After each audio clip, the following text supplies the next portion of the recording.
Assalamu alaikum. Hope you are well. Sorry for the delay. I was trying to use a different browser with StreamYard, but doesn't look like it was working. So I had to quickly change over back to Chrome. Okay, can everybody hear me? Sound is okay? Assalamu alaikum to all regulars. Mobito, how you doing? Hamid, I keep on forgetting. And our acronym over here. Prayas, Assalamu alaikum. Zain, Muhammad or Mahmoud. First time I'm seeing you. And Assalamu alaikum, Hassan. Good to see you. Thank you for joining me. Okay, let me just quickly try and get this sorted. Slides up. There we go. I don't know why on Firefox it doesn't let you share a tab like on Chrome. Would have liked to have done this on Firefox. Okay, sort out what it looks like. No, that's better. All right, okay. So as usual, please remember that this stream is just to encourage people to contemplate the Qur'an and read it for themselves. And anybody who has any insights or anything they would like to share, you're more than welcome to join at any time. I've just got a brief presentation today about this verse, and then we'll get into anybody who would like to join. Okay, so what God had written. Now I've put here deliberately had written rather than has. And this is about this verse in Surat At-Tawbah, which says, which is used to say that as evidence that everything is written, everything is predetermined or predestined, aka Qadr. And we've mentioned before that the idea of Qadr in the Qur'an has nothing to do with this kind of predestination that God decides who will become a believer, who won't, who will go to Jannah, who won't, who will go to hell, who won't, etc. It isn't about that. The famous hadith of Jibreel, which is which lists six, what came to be called the 6 pillars of Iman, with Qadr being the 6th. That 6th part is of course not listed in the Quran. When the Quran lists those things in Surah An-Nisa, it does not mention Qadr. And if you trace this hadith back, you find that it comes from the governor of Basra, who was having a dispute with people in his city about Qadr or not Qadr. And then lo and behold, he gets this hadith of Jibreel, a hadith which nobody narrates. Apart from Umar ibn Khattab, and nobody else is apparently narrating the same narration. Anyway, the point is that if you look at the full hadith, you can clearly see that it's just politically motivated, and it was part of the Umayyad and the Umayyad philosophy that was sort of put out, the ruling philosophy that that those who are ruling because of divine destiny, God chose us, etc. Hold on a minute, sorry, my alarm went off. Let me just get out quickly.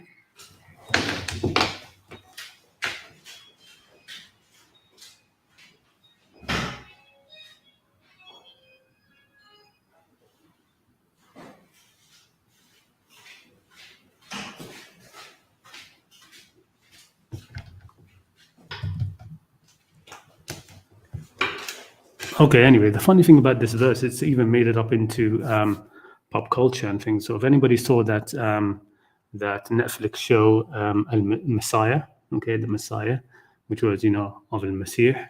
He comes in in the middle of this storm, in this fighting in Jerusalem, and he's saying, لن يصيبنا إلا ما كتب الله لنا. Nothing will befall us except what God has written for us. Okay, and it's also found in, if you've read The Alchemist, which is a fantastic book, that comes up a lot. The main character, Santiago, says maktub a lot, right? It's maktub, it's written, right? This is written, this is written. The idea of destiny, okay? So, we've actually talked about this before in stream number 29 when we looked at some of the verses, which is talking about musibah and what is maktub and what maktub, what is written, not what is written or how it's written. So if you want, you can have a look at that. And the basic contemplation I was putting forward there was that, things could be written as conditionals, right? In the Qur'an, there's lots of these ideas of conditionals, okay? If they had this, then this would have happened. If they had done this, this would have happened. Just like, laws of nature, right? Just normal laws around you that, if X happens, Y will happen, and the way contracts are written, right? X, if you have X, then you have Y, you have these conditionals. But anyway, it's a broad topic. I mean, the idea of musibah and what does it mean, and musibah comes from who, min Allah, and then you had the verse which say min indillah, and there was a difference there. It's very, very broad, and I haven't, I hadn't then and I haven't now completely got to grips with it, I haven't, been able to give it that much dedication. But it's a very big and seemingly complicated topic, though I think that once, we realize exactly where to pull on these knots, they will unravel for us. Anyway, here I just want to focus on that one verse rather than surveying a number of verses like we did last time. But anyway, whoever wants to see that stream can go back and have a look at it. The verse we're looking at here is in Surat At-Tawbah. It says, قُلْ لَنْ يُصِيبَنَا إِلَّا مَا كَتَبَ اللَّهُ لَنَا هُوَ مَوْلَانَا وَعَلَى اللَّهِ فَلْيَتَوَكَّلِ الْمُؤْمِنُونَ. Okay, say, never will we be struck by except by what Allah has decreed. And this is the translation of Sahih International, just as it is. But I've put it in brackets that decreed here is kataba, written, okay, written for us. لَنْ يُصِيبَ إِلَّا مَا كَتَبَ اللَّهُ لَنَا, except what God has written for us. He is our protector, and upon Allah let the faithful rely. Okay, the believers rely, according to translation. And that is how it is read, usually completely stripped away from its context, right? And when you read it that way, it does seem to be saying that nothing will befall us, as if this is a universal law, right? That nothing happens to us except what God has written for us. Okay. And we know just from our basic human interactions that it just can't be that way. If you decide to go out and slap somebody, hit somebody, murder somebody, whatever it is, okay, that isn't God's decree. Okay, God didn't write that you would do that. Okay, and people mix up the idea of foreknowledge and predestination. Okay, they're not the same thing, but that's not the time to talk about that. But the point is that nothing is written for you that you will do. Okay, God didn't write for the murderer to murder. In fact, God wrote the opposite, right? وَيُعَلِّمُهُمُ الْكِتَابُ وَالْحِكْمَةِ, to teach them the kitab, the prescriptions, and hikmah. God wrote the opposite, that you shouldn't murder, that you shouldn't kill, that you shouldn't steal, all these things. These masaib that can happen to people from other people. God didn't write them. Okay. But anyway, let's look at this verse. It's from Surat At-Tawbah. A wider context, if you want to go much further back into the surah, you can start from verse 38. But the wider context is about the hypocrites and fighting. Okay, it's about some of the Sahaba not wanting to go out to fight. Okay, not wanting to go out to fight. Okay, all you have to do is look back into that. Okay, and then you will see that this answer, which is what the Prophet is saying here, is an answer to people. Okay, it's in response to people. Okay, qul, say, who should say? Muhammad. Okay, say to these people, لَن يُصِيبَنَا إِلَّا مَا كَتَبَ اللَّهُ لَنَا. Nothing will befall us except what Allah has decreed for us. Okay, so there's a context there. There's something happening. It isn't some universal declaration. Okay, wherever you are, you just say, لَن يُصِيبَنَا إِلَّا مَا كَتَبَ اللَّهُ لَنَا. Okay? So that's one thing. Okay, so it's about the hypocrites not wanting to fight. Okay, the closer context really starts from verse 48. I think I got that right. I'm not sure. Where it says, لقد ابتغوا الفتنة من قبل وقلبوا لك الأمور حتى جاء الحق وظهر أمر الله وهم كارهون.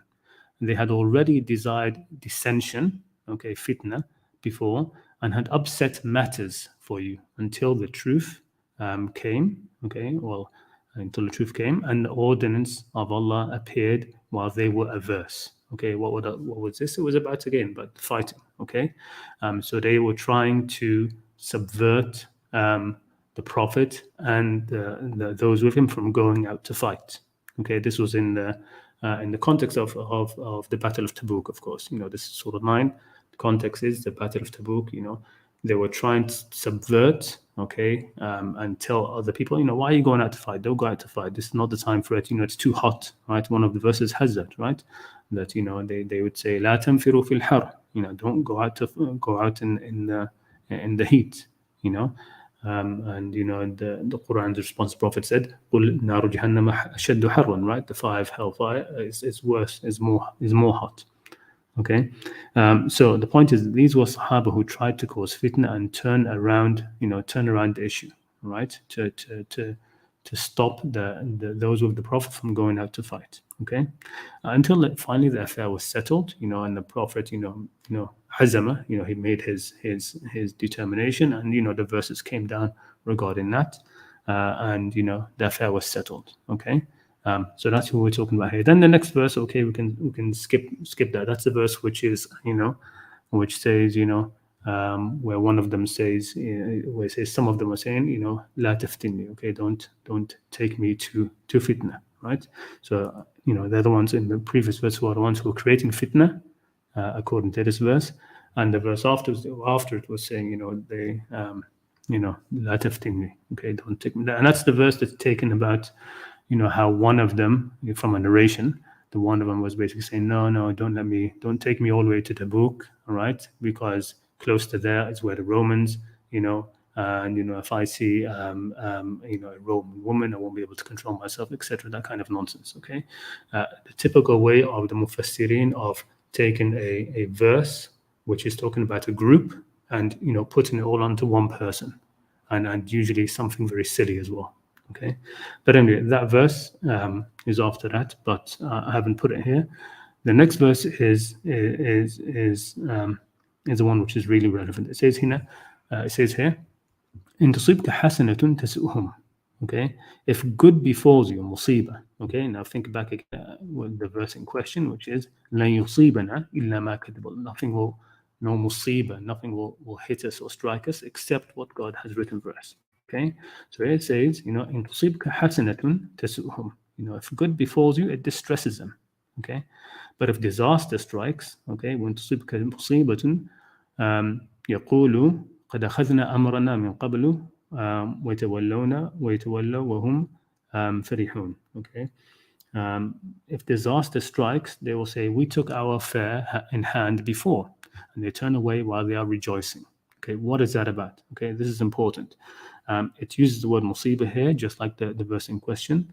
And how do these hypocrite Sahaba view things? Well, how are they viewing things? They see that the Prophet and those with him, when they go out to fight, they will either get some goodness, and what is that? They will get victory. Okay, they will win the battle against the Romans. Of course, no battle actually happened.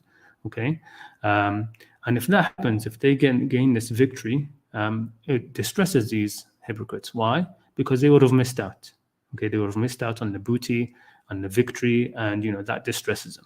Okay, so they see either they're going to get victory. The Prophet, and when the Prophet and those go out, they're either going to get victory, okay, and that distresses them because they're not part of that victory, okay, or the Prophet will lose and many will be killed, and then they will turn away and be happy. They'll be like, okay, we weren't involved in that, we were safe, we're happy, right? So that's what it says. قد أخذنا أمرا من قبل ويتولوا وهم فرحون. Okay, they'll be happy because they weren't there. They took their affairs into their own hands, and they said that we're not going to go out to fight, and so they became safe from that. So it's this kind of gleeful sort of like, it shows you the mentality of nifaq. Remember, nifaq isn't really the person actually inside doesn't believe. That's not what nifaq is. Okay.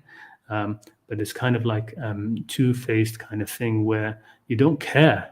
Okay, these people, they don't care about the Prophet or about the faithful or about the cause or anything like that. Okay, they don't really care. And even if they believe the Prophet is a messenger, they don't care. They're just like, what's in it for me? All right. So when they don't have the courage to go out, then maybe they could get this good and victory, help the victory. Okay, and so when those go out, they think, oh, if something good happens and they gain victory, they are distressed by it. Oh, damn! I wish I was there. Why wasn't I there? Right? And if they don't, nothing, they don't win, and something bad happens to the Prophet and those of them, they're sort of like gleeful that they weren't there. Okay, not saddened by it. Okay. So they see these two options, okay, these two musibas, a good and a bad, victory or defeat, right? Booty or death, right? And the response, this whole verse that we're talking about here, the response is a response to that situation. It says the Prophet is saying to these people, okay, قُلْ لَنْ يُصِيبَنَا إِلَّا مَا كَتَبَ اللَّهُ لَنَا هُوَ مَوْلَانَا وَعَلَى اللَّهِ فَلْيَتَوَكَّلِ الْمُؤْمِنُونَ. Say, naught will come to us, and this is me retranslating this, naught will come to us except what Allah has decreed, okay, or has written for us. He is our protector, and upon Allah let the faithful rely. Okay, meaning what will come to us is only good. Okay, because in going out to fight, God has written nothing but good in terms of we will either gain victory or martyrdom. Okay, either we will gain the victory or we will die, in this cause of truth. Fi sabilillah. Okay, these are that's what's written. What's written is either victory or death. It's not about anything that I don't know, a storm, or that if there was rain, or a stray arrow or whatever it is. That's not what's being talked about here.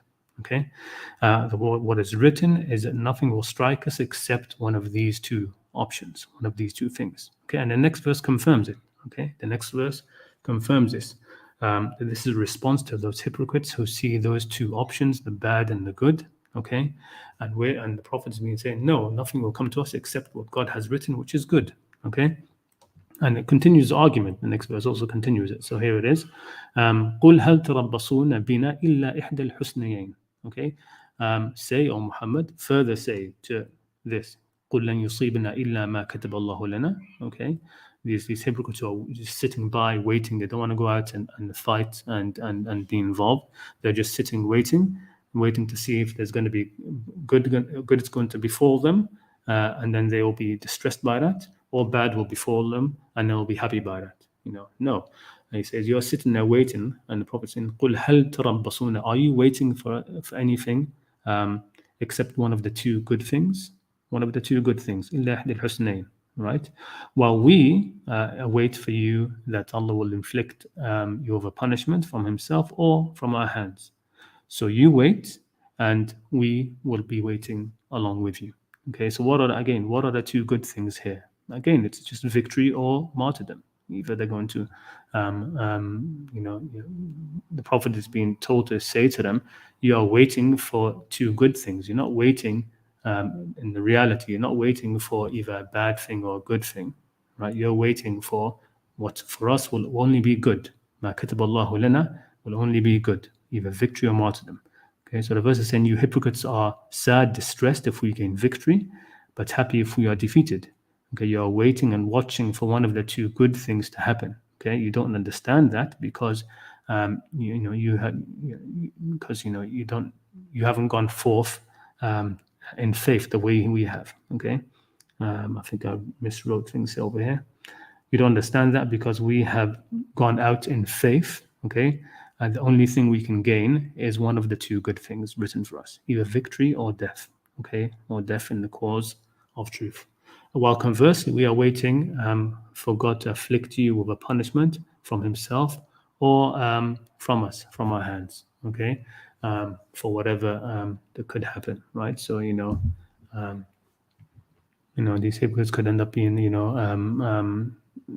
attack Medina from the outside, and it happened when, in the end it did happen because historical sort of critical reading of this, because the Prophet took out, when there was the battle of Mu'tah, when the Prophet took when he didn't go, but Zayd took an army all the way up to Mu'tah, and then the legions of the Romans, they came out to meet them. There was that battle there, right? And there was a small army. It wasn't a big army that Zayd took. Well, the Prophet took out this army, which was almost 30,000. It was a huge army, and he didn't make any secret about it. People knew about it for months in advance, and he went all the way up to the border of basically all the way up to Tabuk, very close to Rome. Yet the Romans didn't send any army out, right? Didn't send any army out to meet them, and this has to do with the issue with the mosque of Dirar and Abu Sufyan and Abu Amr al-Rahib, who died in Syria with Hirqal, and there was basically a conspiracy to try to get the Prophet to be assassinated. That's why they didn't send out an army. So then you had the whole assassination attempt on the Prophet's life on the way back from Tabuk. So that there's a link. It's all linked into that as well. So that's basically it for this. So it's a short contemplation, I know, but I hope it sort of gives a better perspective on this verse. لَن يُصِيبَنَا إِلَّا مَا كَتَبَ اللَّهُ لَنَا. Right? It's just talking about what was written will either be the victory or death. Right? It's really as that simple, I think. Okay. That's it. That's all I have for now. Did I bring? Yes, I did bring on I did put on the chat. Okay, let me see what we have in the chat. And I have somebody waiting backstage. I'll bring you on in a minute, Aslam. Just give me a second. Let me just check through the chat. Assalamu alaikum. Salam Adriana. Hope you're well. Mu'min will enter heaven, not Muslim. Quran 33:35. That's a long thing. We are in different regions, families, but we all belong to the family. Thank you. We'll be told you have a God because of everything is written down. Then we are just in a big movie where everything is directed, but of course it's not. Yes, it's true. All right, I think that's all I have there. Okay, let me bring you on, Aslam. How are you doing? Assalamu alaikum. Hope you're doing well. I'm good. Yourself? Yes, thank you so much for asking. Yes, even I'm good. Is my voice audible? Yes, very audible. Thank you. Wonderful. So I'll just want to start with a metaphor, and I really like this metaphor. It's a spiritual metaphor, and there are a lot of participants that join. So it mentions that when you are alone, talk with God, and when you are with people, talk about God. So when I attend this session, I really feel like that in practice. That when we are there. Okay, nice. Thank you so much for that. So so I would like to discuss something that why I feel that Quran is a word of God. There are like why I came based on my assessment, and so others can ponder upon and they can have their own understanding. It's not like that I'm trying to enforce. It's just that my assessment, what are my observations, and based on that, why I feel it's a word of God. So will it be okay if I can share verbally? Yes, I don't have a PPT and this thing. No, that's fine. Go ahead. All right. So first and foremost, I would like to inform that if we observe, the Quran actually is apparently in the Arabic language, but in reality, it is the language of human nature. Like someone who is speaking in a different pedestal. When we read the Quran, who is observing all the humanity. So you will feel that the writer is someone who is above in a different pedestal itself. So it is a language in which like the Almighty addressed human beings at the time of creation, some of the notes that I've mentioned, and it is always present in the human consciousness. So that is the reason why Quran is understandable for all. I'll give you an example. I have a neighbor He is also from traditional Muslim background, but he is not so devout or part of traditions. He's more of a secular outlook. His But when I read one verse with him, I read that kind speech and forgiveness is better than a charity followed by reminders. So he felt that at least this thing makes sense, that if you are doing something and you keep on reminding that person, I did this thing to do you, I think Quran is stating that instead of that, you do kind words and you Yes. forgive his minor mistakes. So at least this appeals to his consciousness. So I stated that what Quran mentions, that God has given you hearing, eyesights, and hearts.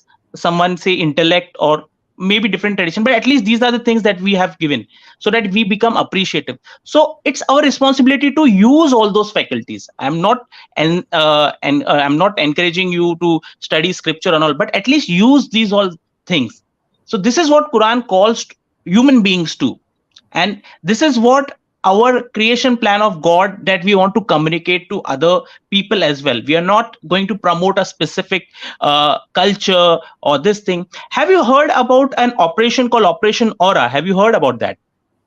No, I haven't. What is Yeah, that? it's people can Google it. It's basically people who were in jungle. They were in some South American country, Ecuador, and some Christian people, they wanted to go there and they wanted to communicate about Bible and other things. But then the tribal people were very vulnerable towards other societies, human societies. So many of them got killed also, these Christian people who went there. But then what they decided, that we will going to learn their language, we are going to adapt to their this thing. So what they had, they just had a spirit that they just wanted to communicate the word of God. They never wanted to enforce any culture or tradition. They just wanted to communicate the word of God. So Alhamdulillah, through this platform, I observe like you and others are doing. So this is what our mission is, to just communicate the word of God. And in continuing it, so I just wanted to share another point. That first is that why it is, despite being in Arabic language, why it is in reality still a language of the nature. And another part that I just noted, that every book has its objective, and the objective of the Quran is to make man aware of the creation plan of God. That is to tell man why God created this world, what is the purpose of settling man of this world. And as believers, we believe that life is divided into two parts: pre-death period and the post-death period, and what is going to be confront after death. And man is born as an eternal creature. So how to understand those things? So Quran is addressing those things. It is not about a culture or this thing. It is addressing about deeper issues. What humanity and everyone in human society is like, who am I? What is the reality of life? What is post death period? And what will there be accountability? So these are the narratives that Quran focuses on. This is a very unique point. And one last point I would just want to share, that when we read the Quran, one will repeatedly find it that it's stated that it is a word of contact. Now, apparently, this is a plain fact, but when sees in context, it is actually a very extraordinary statement. Like, we have books, but none of the books will say that this is a word of God. So this kind of statement also, it proves that it is very, very exceptional in its sense. Like when it mentions, "Oh man, it is your Lord who is addressing you. Listen to his words." So this style of address is also quite exceptional. So it's like a divine invocation present in the book. And also, one last thing that I just noted, it is just that one important quality of the Quran that is that it gives only basic but essential principles, often resorting. So as I mentioned about that kind word and forgiveness, similarly, I mentioned that Quran mentions that when you are giving someone a particular amount of money and the person is unable to repay it, so Quran mentions that if the debtor is unable to give him time, and if he's still unable to, don't harass him. In today's society, people harass, so don't harass. Instead, get it done by a way of charity. So these all things, at least a human nature can be addressed, like it gets connected to that. So the truth is that the inner spirit is more important for God, for building a personality which is divine. And because anything can be produced when a person has an inner spirit. So the Quran states that the importance of man's discovery of truth at the level of realization. True faith in God is what one achieves at such level. Where there is no realization, there is no faith. So this is I wanted to share. And Okay. I would also like all the participants who would be willing to, like, they want to distribute Quran in their own languages. They can visit one website that is also giving translated copies. It's called CPS Global org. CPS Global org, Center for Peace and Spirituality. cpsglobal.org. There they can suggest their friends free of cost. All the translation is available. So Right. Jazakallah khair. I just wanted to Okay. share this thing. Thank you so No, much for giving. thank you so much. Thank you for coming on, and some excellent thoughts there. Thank you so much for sharing that. I've got a couple Jazakallah. of other people on backstage, so Yeah, if you sure. don't mind, want to bring them on now. Thanks again, Aslam, and it's always good to hear from you. Jazakallah khair. Assalamu alaikum. Okay, Zain. Assalamu alaikum, Zain. Wa alaikum assalam. I am like a new well, actually I was raised Muslim, but I was agnostic for a couple of years in high school, and like now I'm a freshman in college, and I've like reverted to Islam in Ramadan, and I just like I have more questions than I do have like anything to say. That's fine. That's fine.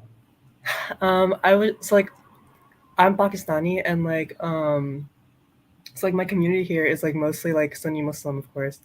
But it's like I'm at a university, so it's not just Pakistanis and not just Sunnis, but like I've seen a couple of your videos, like especially the ones of Hassan bin Farhan al-Maliki, and like so this Qur'anic Islam definitely like resonates with me more than Sunni Islam. Like I understand that there's rules in life. It's just I feel like Sunni Islam is so harsh in a lot of things and like very rigid. But so I'm just like wondering like what you think I should do in terms of guidance. Well, in terms of guidance, and a lot of it, to be honest, nowadays people forget just how close they are to guidance, just normally, just from their fitrah, right?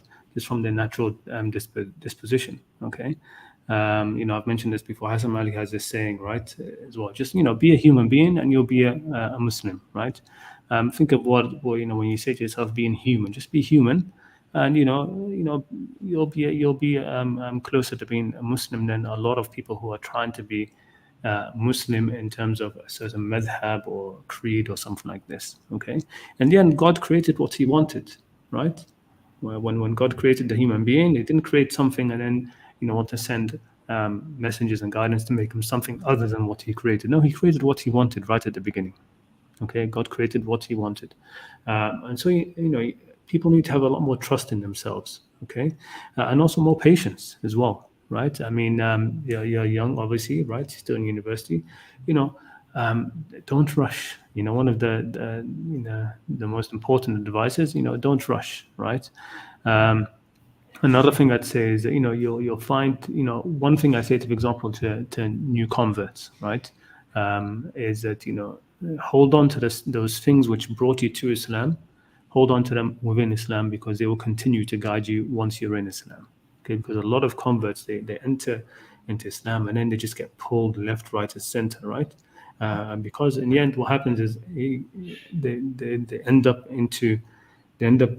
coming to Islam, and they see it as just they're going towards servitude to God alone.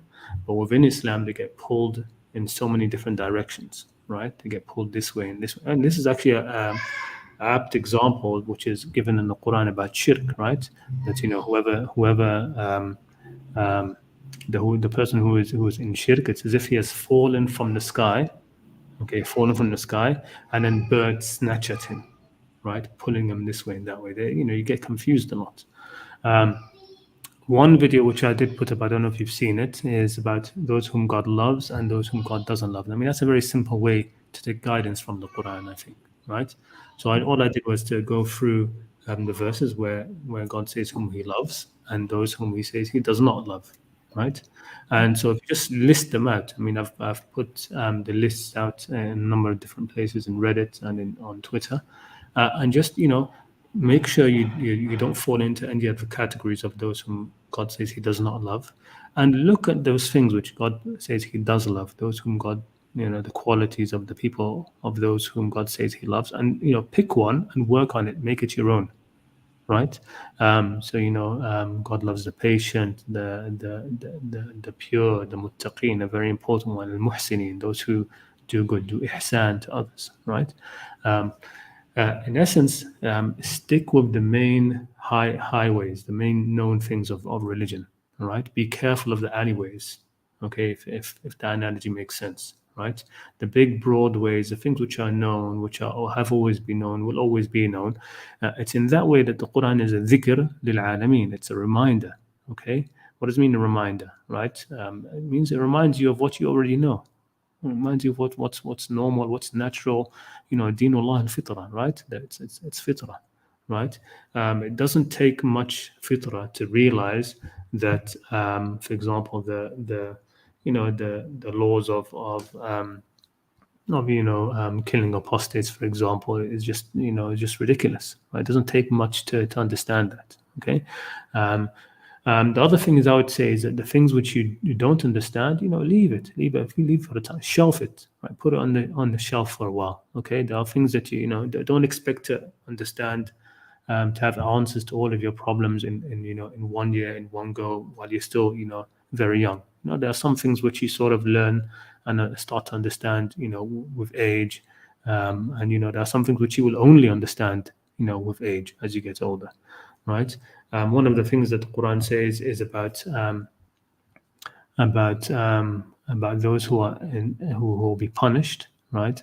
It says to them, "Did we not give you long enough life so that the person who could receive admonition would receive it? Did we not do that?" And a flip side of that is that the people who are flip side understanding of that is that the people who will be punished are people who have had a long enough life, right? They've had a long life. So one takeaway from it you could say is young people won't be punished, right? Because they haven't been given that long enough life to receive that admonition, right? So, take things patiently, take things slowly, stick with the main things, the known things, right? Honesty. If there's one thing that you should try to hold on to more than anything else, it's be honest, right? Train yourself in honesty. Train yourself not to lie, not to speak falsehood. We have this in the hadith, which is a reflection of a verse in the Quran, right? That the Prophet said, "Alaykum bis-sidq," right? I enjoin upon you, honesty and sincerity, right? Because sidq will lead to birr, and birr will lead to Jannah, right? And I discourage you from lying, because lying leads to fujur, right? And fujur will lead to the hellfire, right? So to hold on to sidq, and that's one of the main things on the Day of Judgment, right? God will say, "Hada yawmun yanfa'u as-sadiqina sidqum." This is a day where sincerity and truthfulness will benefit the sincere and the truthful. Even if truthfulness leaves you, sidq and sincerity and truthfulness leads you away from God. If you hold on to it, it leads you back towards God, I believe. It will bring you back all the way. So just be, if you want to inculcate one virtue, and if you try to do it, make a virtue your virtue. Select one thing to sort of be something that you build your character around. Okay, in the end, that's what's going to come back to God, right? The hearts, right? إِلَّا مَنْ أَتَى اللَّهَ بِقَلْبٍ سَلِيمٍ, except he who comes to God with a sound heart, right? And that's what it comes down to. All right. So I don't know if that meandering helped or not, but if there's anything more, if there's something more specific you want to ask, I can try help there, I think. That was definitely helpful, but yeah, like everyone in my community like really thinks Islam is like all or nothing, and I definitely have like some like huge fitnas, like within myself that like the community does not, like approve of, and so like Yeah, I Yeah, do. again, I wouldn't. I mean, no matter how you're saying that the huge fitness and things which they want to approve, I'm just hold on to the things which would be approved, which they would approve of. Okay, but I mean, one of the problems, I suppose, is that that being within a community which finds things sort of like it's not encompassing. It doesn't have sa'at al-sadr. It doesn't have this expansiveness of breast to sort of like hold you in, to keep everybody together, right. But find a few. You could eventually, inshallah, try to find a few people who are like that, right. I found, to be honest, that a lot of the times, I don't know if things have changed now or not in university settings and stuff, that just a few friends, good friends, is really much more than you need, right. um, they have that kind of a community and have a openness to everybody else, right. Try and have that openness to everybody else. um, so I'm not sure. I mean, in terms of just what you can do in terms of just holding on to guidance, again, you just stick to the main things, obvious things, right? Try as best you can not to bring up those things which you say, are going to create fitna between you and others. Put them to the side. Um, the, a lot of them, I assume, would probably be not, even if they find them big, right? More often not, these things are not that huge, right? More often, these things are not that huge. We often take some of the smallest, the worst things and make them huge, right? Some small things, we make them huge. Um, Whereas, for example, God, He says that He will accept the best of what people show, and then forgive the worst of what they have. Okay, we tend to sometimes do the opposite, right? We find the worst of what people have, and we obliterate with that the best of what they've done, or the good things, right? And so, try to, that's unfortunately how some people will behave, but you yourself, in your behavior to others, try to invert that. Try to always accept the best of what people have, okay? And tajawuz and sayyatim, right? Overlook their faults, right? And that will help you to grow.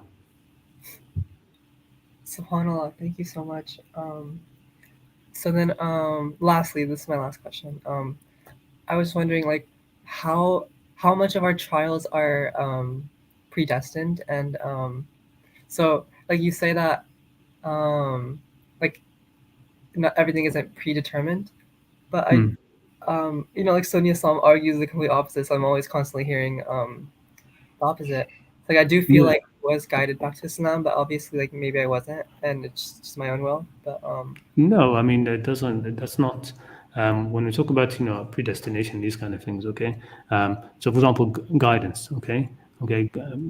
God guiding people. People think it's just it's not random, right? It's not some arbitrary thing that God just guides somebody, decides to guide this person, and decides to not guide this person.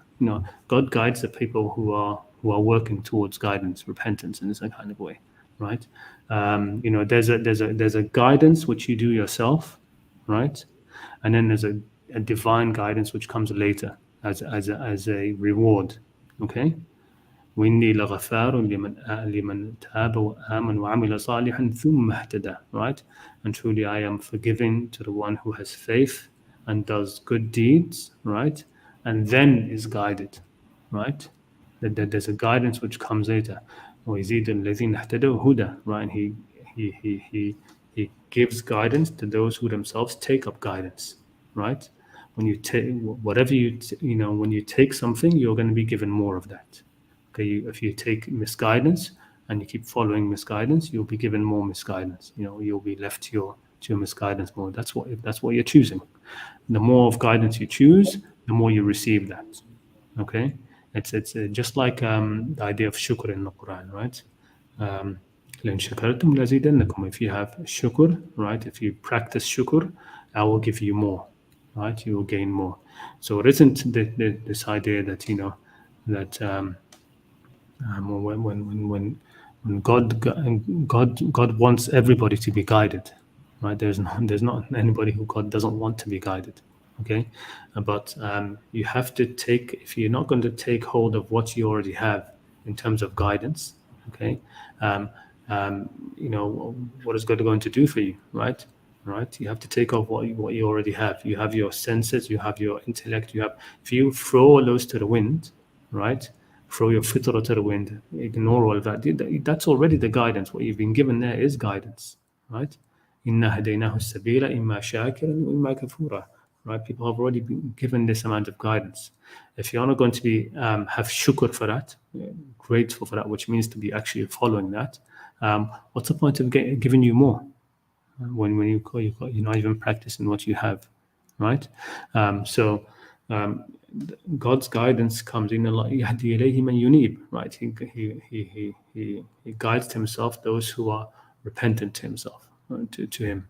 Okay, so there's guidance, and then there's guidance, and then there's guidance. It keeps on coming forth. But when you're given guidance, you have to actually follow it, right? It's just like waypoints on the road, right? If you want to go from here to I don't know, some faraway place, all right, and it's a long journey, okay, and I tell you, okay, first get from here, this point, to that point over there. Right, go there, and once you get there, I'll give you the next set of instructions to carry on. Okay, if you're not going to get to that point, right, that next subsequent guidance, it's not going to benefit you. How can it benefit you? How can you're not there, not where you should be? Okay, from which you can gain the next step in guidance, if that makes sense. Okay, but going back to the idea of predestination and Qadr, no, this thing, I know it comes from Sunni Islam, but I don't know if you listen to the beginning of this stream. It all comes down, the whole idea of Qadr and these things. Most of it comes from the hadith of Jibreel, okay, which is that Jibreel came, the angel Jibreel came to the Prophet, right?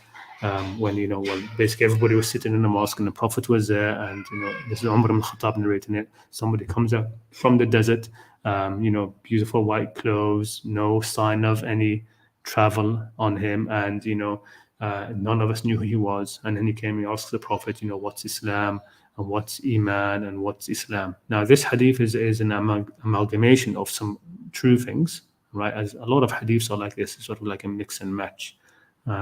But one thing which is clearly added to that, if you actually read the full narration, okay, not just the part which is put in Sahih Muslim, okay, read the full narration, okay, how the whole story starts. The story of this hadith doesn't start in Medina.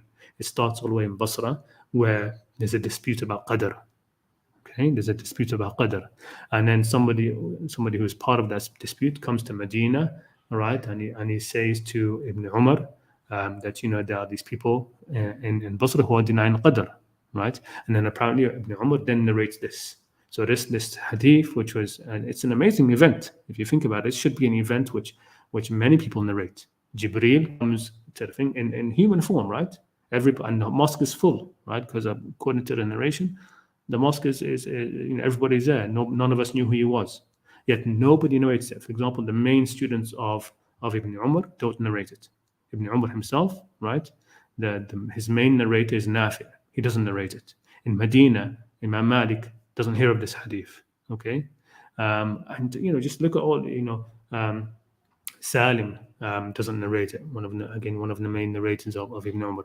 Nobody narrates it except this person who has come from Basra, right?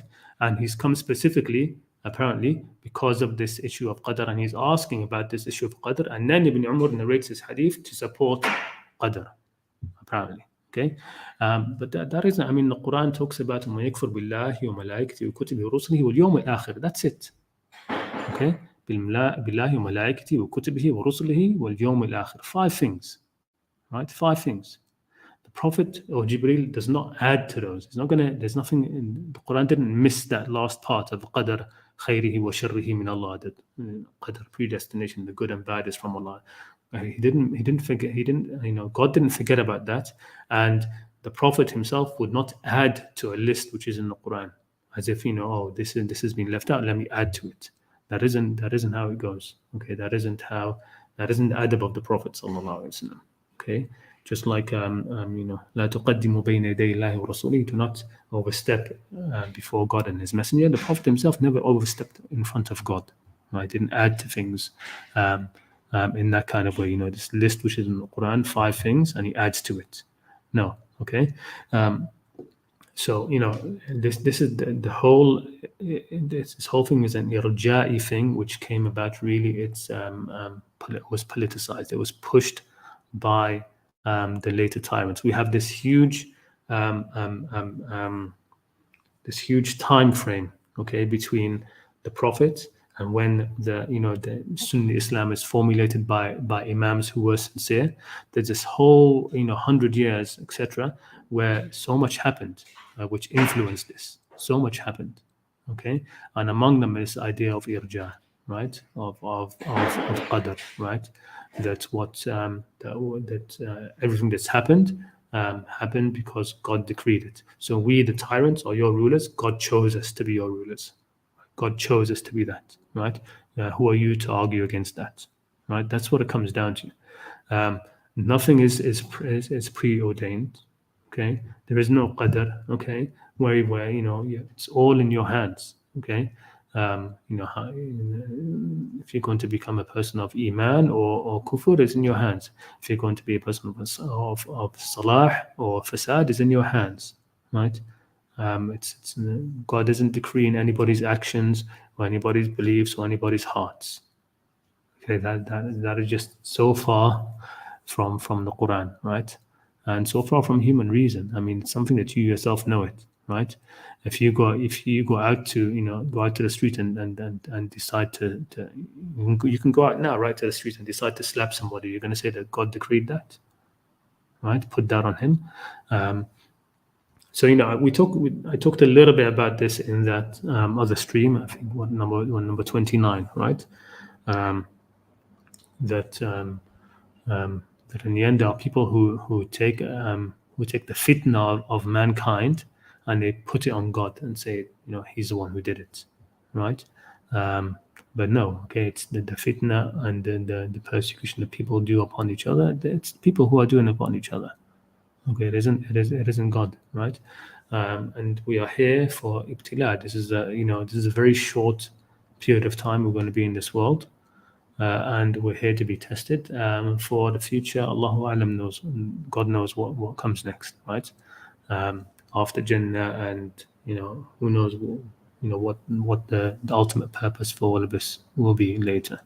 I made a video called God's Endgame where I give the idea that perhaps the reason why we're here, which we're being tested for good deeds and virtues and taqwa and these things. Okay, why is God testing us for these things if the only thing that's going to happen is we're going to be in Jannah and spending the rest of our lives just in spending eternity in enjoyments and this and that? No, then there's something more coming, right?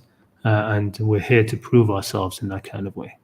Okay, and so the idea of qadr just doesn't fit anywhere into that, right? Just doesn't fit anywhere into that. And there's many verses in the Quran which show that they can't, qadr just doesn't work, right? Things where God says, if they had done this, we would have done that. All right. And well, what's the point of saying that if there's going to be if things are ordained? Do you understand what I'm saying? Yeah, I do. Thank you. Jazakallah khair. Yeah, no problem. It is a difficult. It can be confusing when you have different people telling you that. But just trust yourself. Like I said in the beginning, right? Trust yourself that you're in this world and what you see around you is real, right? That you are actually having control over your actions, right? You are actually deciding what you're doing. Okay, yeah. Nothing is being imposed upon you. When somebody else does something to you, all right, it's that person who's doing it. It isn't God who's choosing it or deciding it or making him do it. Okay. Thank you so much. All right. Brilliant. Is there anything else? I would just what like sources you recommend for me to look more into, like books or podcasts or anything like that? To be honest, I haven't. there's nothing particularly I would recommend completely. If there's anything like if there's any set of books I would recommend in terms of like for guidance and spiritual development, it would be some of the more Sufi books, just because they give you a lot more in terms of what to focus on. They push you towards taqwa and dhikr and improving yourself in that kind of way. I remember there was a very nice spiritual manual called Degrees of the Soul. That was pretty nice. It's short book. But generally, I don't, to be honest, have a recommendation of one place. There are people I could recommend, like Mufti Abu Layth. He's very good. He's got a YouTube channel. There's Dr. Khalid Abul Fadl. He has some very good books. I've seen parts of it, but I haven't read the whole of them. The way to learn nowadays is is not as much as one complete book. I mean, I haven't read for myself one full book which I would just recommend completely. With the exception of a few things in Arabic from Hassan and Malik, which are mostly about history and these kind of things. He had some other work which he was involved in, but unfortunately he couldn't complete them because he got arrested and some of his work was confiscated. But yeah, I would recommend those two, for example. Dr. Javad of it's called I forget the YouTube channel now, man. The Impact, right? He's got a lot of forward-thinking ideas. He's a modernist, okay. So I'm a modernist Muslim. I don't put myself in that bracket, but a lot of things would align because of that. But yeah, so just generally, I'd recommend, for example, one way you could do, just always, of course, keep studying the Qur'an, right? One way you could do it is study it chronologically. Okay, try doing that, right? So find a list online, which they're not completely accurate, but generally they're in the right place, right? And read the surahs in order. Okay, and you could read with it this biography of the Prophet, and you'll be able to see the difference in many ways between the biography which is in the Quran and the biography which is in the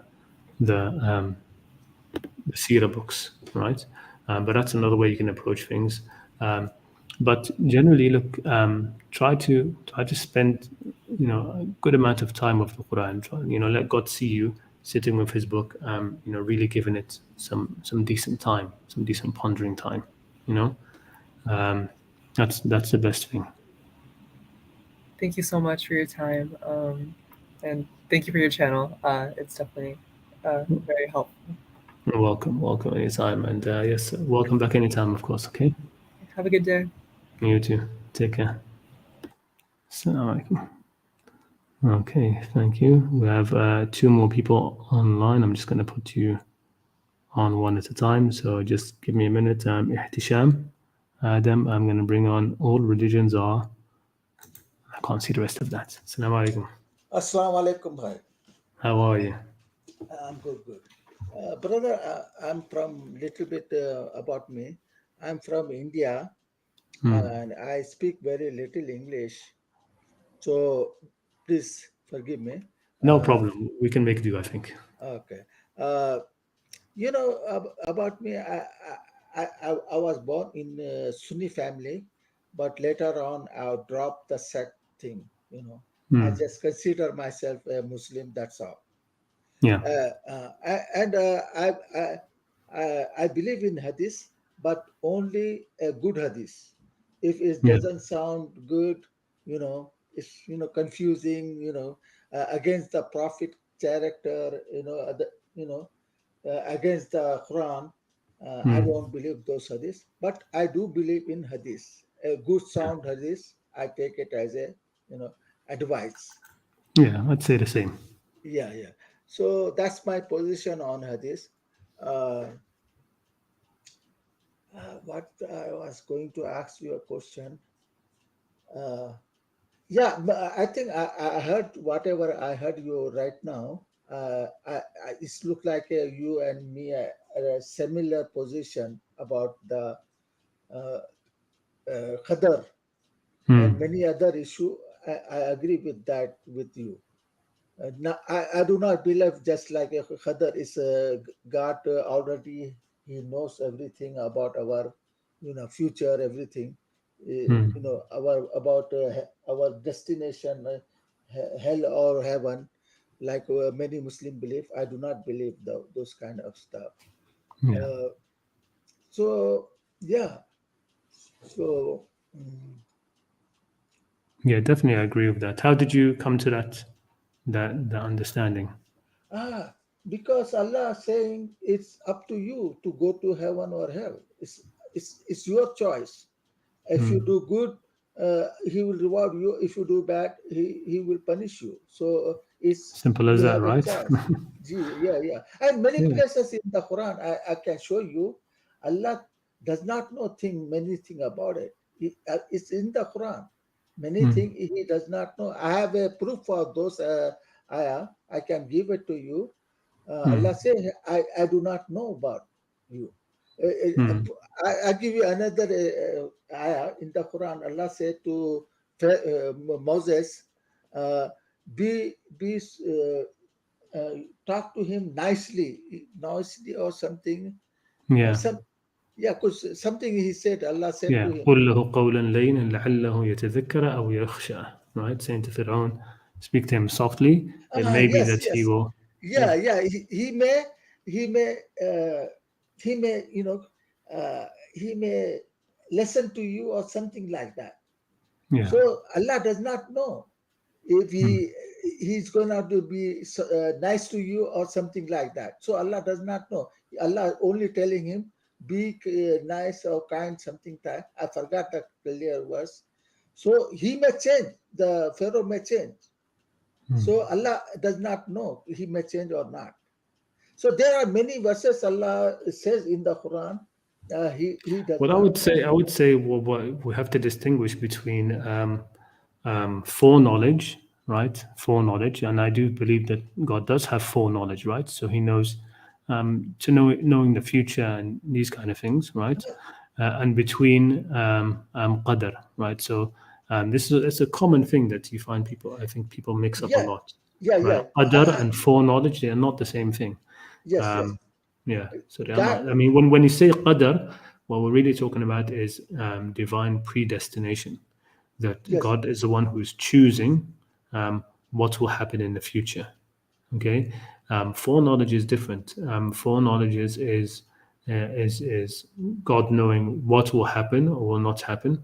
Okay, and that is attached already to whatever decisions people are going to make. Right, but anyway, Yes. it's a Yeah. different issue. I can give you an example. Like God knows what is in my mind, what I'm thinking. So God, He has a knowledge of that. Let's say I plan to kill somebody tomorrow. So God knows I had a plan to kill somebody tomorrow, but God does not know I will fulfill this thought of killing. God does not know until tomorrow come and I kill that person. Otherwise, God is not aware of I'm going to kill.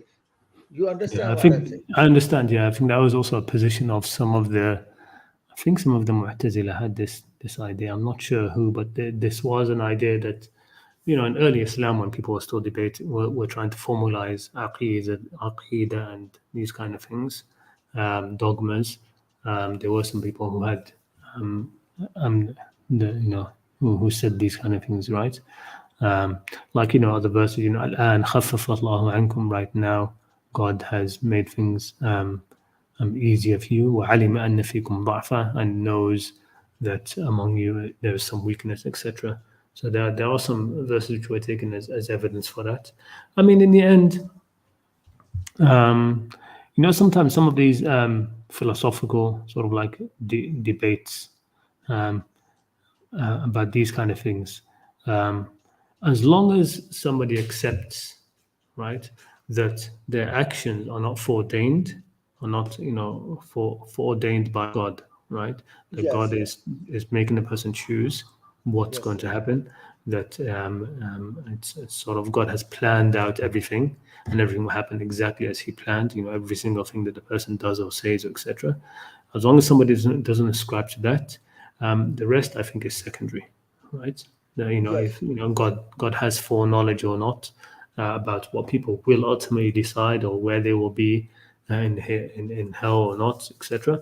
That comes secondary in the end. It's part of it's not, because we're not going to be tested on our. I don't know if you agree with this or not, but I don't believe that beliefs matter. Dogmatic beliefs.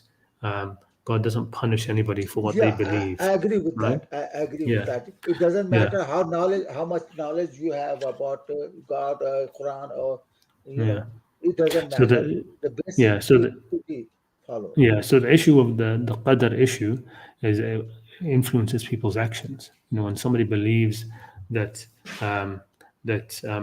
actions are ordained, or there's Qadr, it really does influence people's actions, right?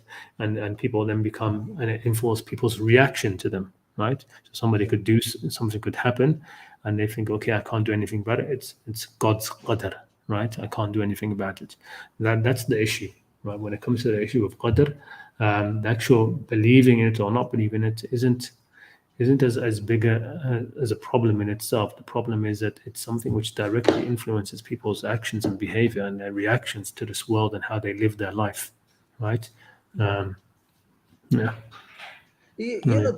one ayat over there in the Allah said in the Quran, if you are 10 people and you will overcome 100 people. I'm not exact on this verse, but it says if you are 10 people.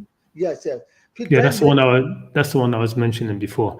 There's actually a subtlety in that verse. Okay, people look at it and they think there's a contradiction in it, but there's a subtlety in it, because in one verse God talks about sabirun, and the other verse He talks about sabira, right?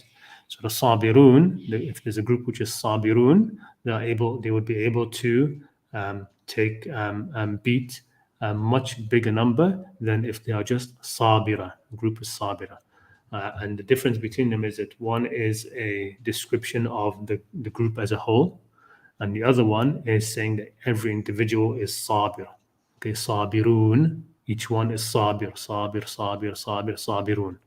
Whereas in the other case, the group as a whole is sabira, and they, God is saying that they will be able to defeat double their amount.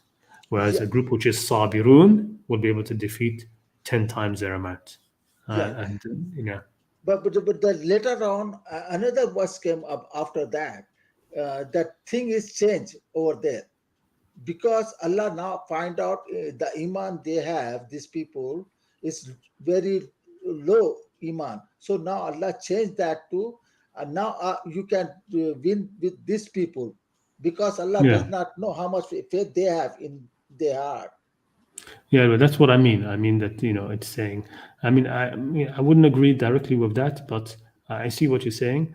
But that's the verse that I was commenting on. That that the first verse is saying that if there's a group of you which is sabirun, you'll be able to beat 10 times your number. And then the next verse says, Al-an khaffafa Allahu ankum. Now God has lightened the load upon you, and knows that among you that in you is weakness. Weakness, right? Because Allah does not know before that. You see, Allah does not again, know. so I personally wouldn't say that it means that God didn't know before that. I think that it's basically because it's conditional. Both of these verses are conditional, right? So he's saying, if you are like this, you'll be able to do this.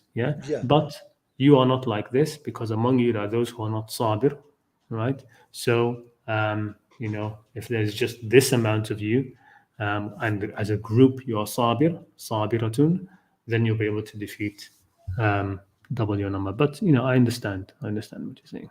There are many places Allah said He does not know things.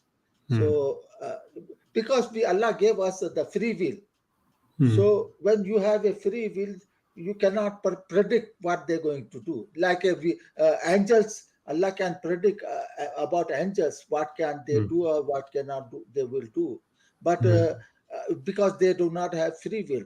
But human, Allah gave human being a free will. So it's unpredictable. Allah tell you to do this thing and don't do that. But it's up to us to ignore God's command and do whatever we want. So God cannot. You know, part of this, the debate on this topic, it has to do with the idea is if people have a concept in their mind of time, as in something that can be transversed, right?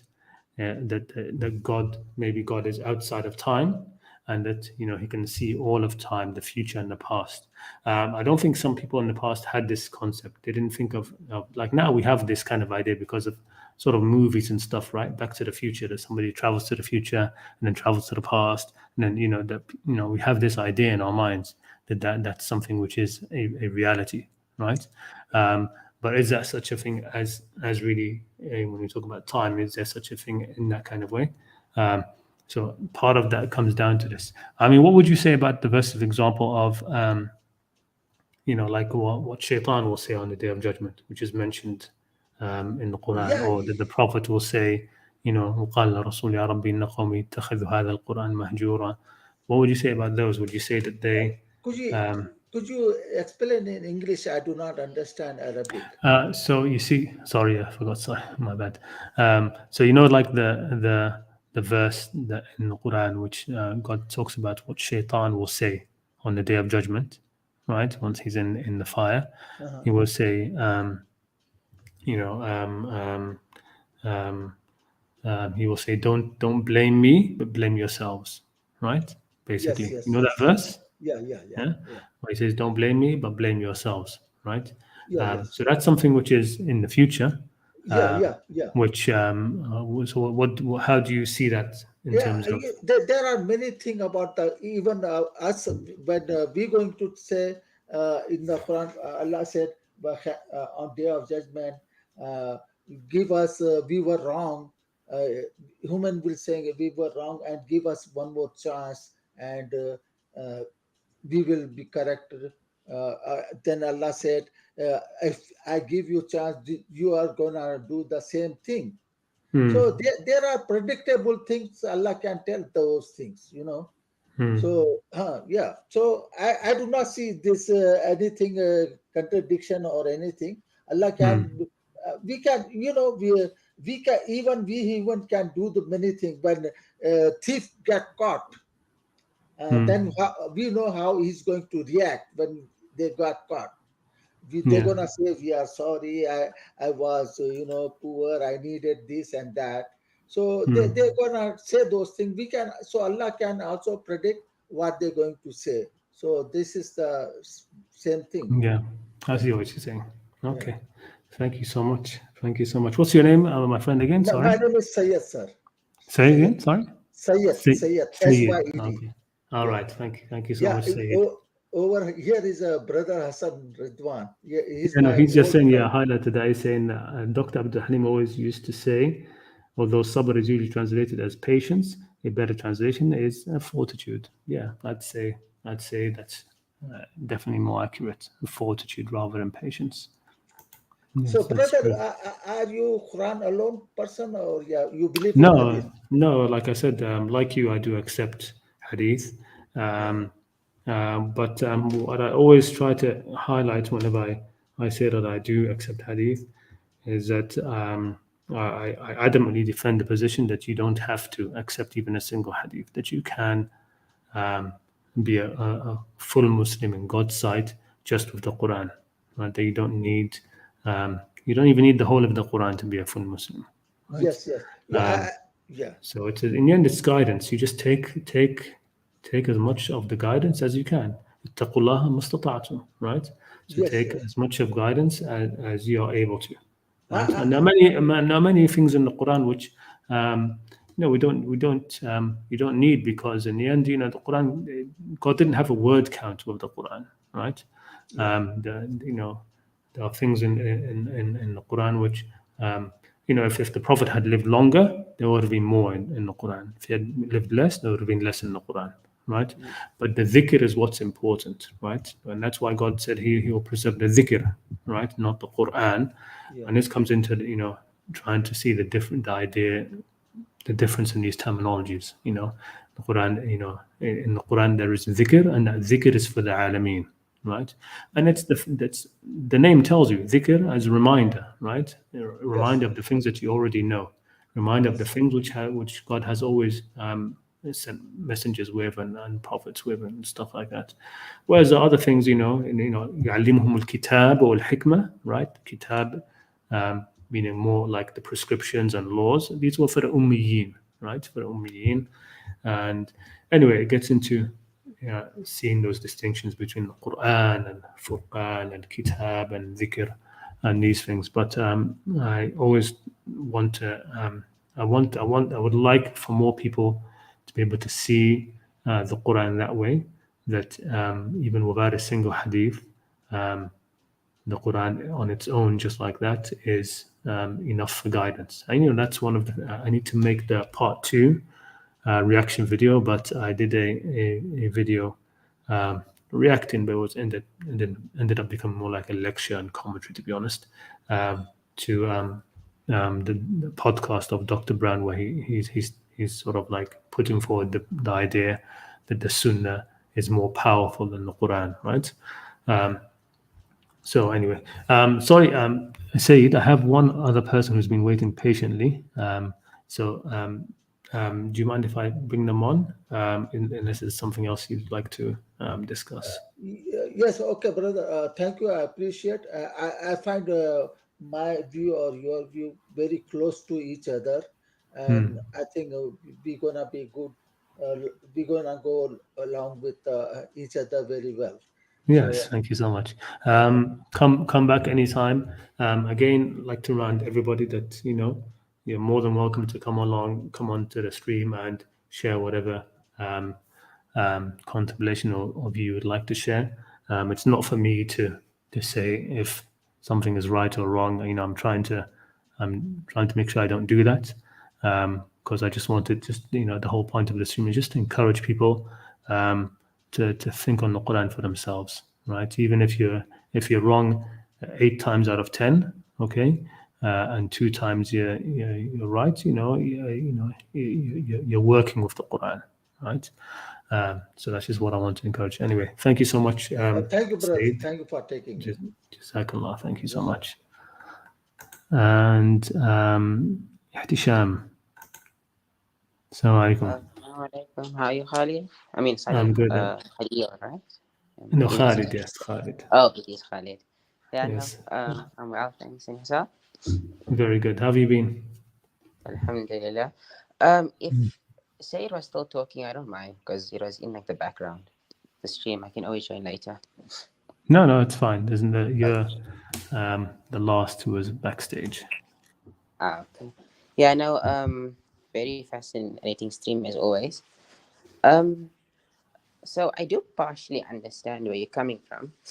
That yes, God does have an active involvement in our lives, but more as like foreknowledge rather than Him actively like removing all volition from our lives.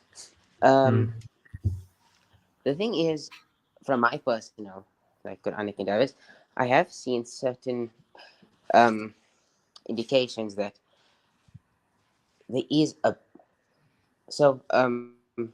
God does, in a way, in my opinion, like set forth the motions of life.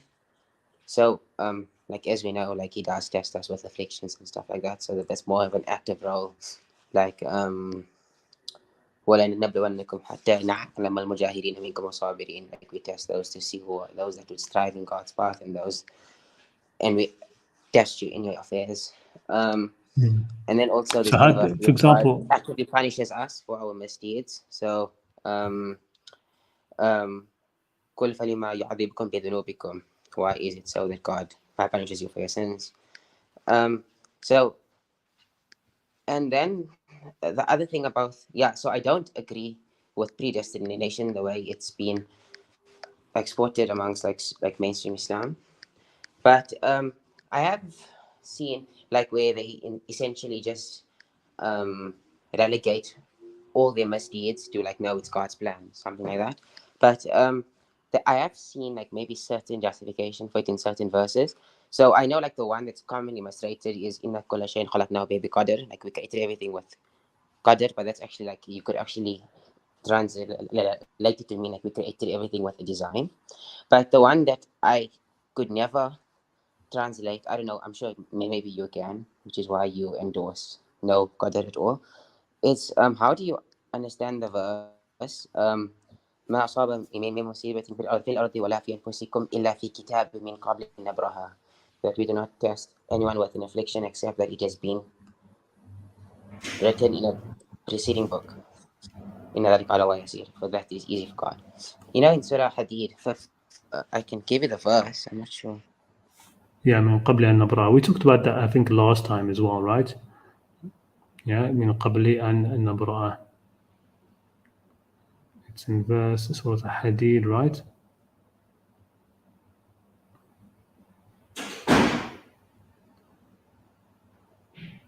Yeah, so the verse. So, I mean, this one is one of the more difficult ones. But look, so it says, you know, one thing that is of note here, right? When it says ما أصاب من مصيبة في الأرض ولا في أنفسكم, right? إلا في كتاب من قبل أن نبرأها إن ذلك على الله يسير. Okay, so the first the first thing to note about it talks about مصيبة في الأرض, whereas other ones talk about في الأرض ولا في السماء. So in this verse it doesn't mention the السماء, right? It says ما أصاب من مصيبة في الأرض ولا في أنفسكم إلا في كتاب من قبل أن نبرأها. Okay, إن ذلك على الله يسير. Then the next verse is لكي لا تأسوا على ما فاتكم ولا تفرحوا بما آتاكم والله لا يحب كل مختال فخور. And you know, both of these verses, I mean these two verses, they're sandwiched in between the verses which are talking about you know, spending, right? Spending. Okay. So it talks about the hayat ad-dunya, right? اعلموا أنما الحياة الدنيا لهو ولعب وزينة, etc. You know, that famous verse. Then it says سابقوا إلى مغفرة من ربكم وجنة عرضها كعرض السماء والأرض عدة للذين آمنوا بالله ورسله ذلك فضل الله يؤتيه من يشاء والله ذو الفضل العظيم. That's saying, you know, race, okay, race towards you know, towards forgiveness from your Lord and Jannah, which is, you know, عرضها السماوات والأرض, that verse. And then it comes to this, which is ما أصاب من مصيبة في الأرض ولا في أنفسكم إلا في كتاب من قبل أن نبرأها إن ذلك على الله يسير. And said لكي لا تأسوا على ما فاتكم.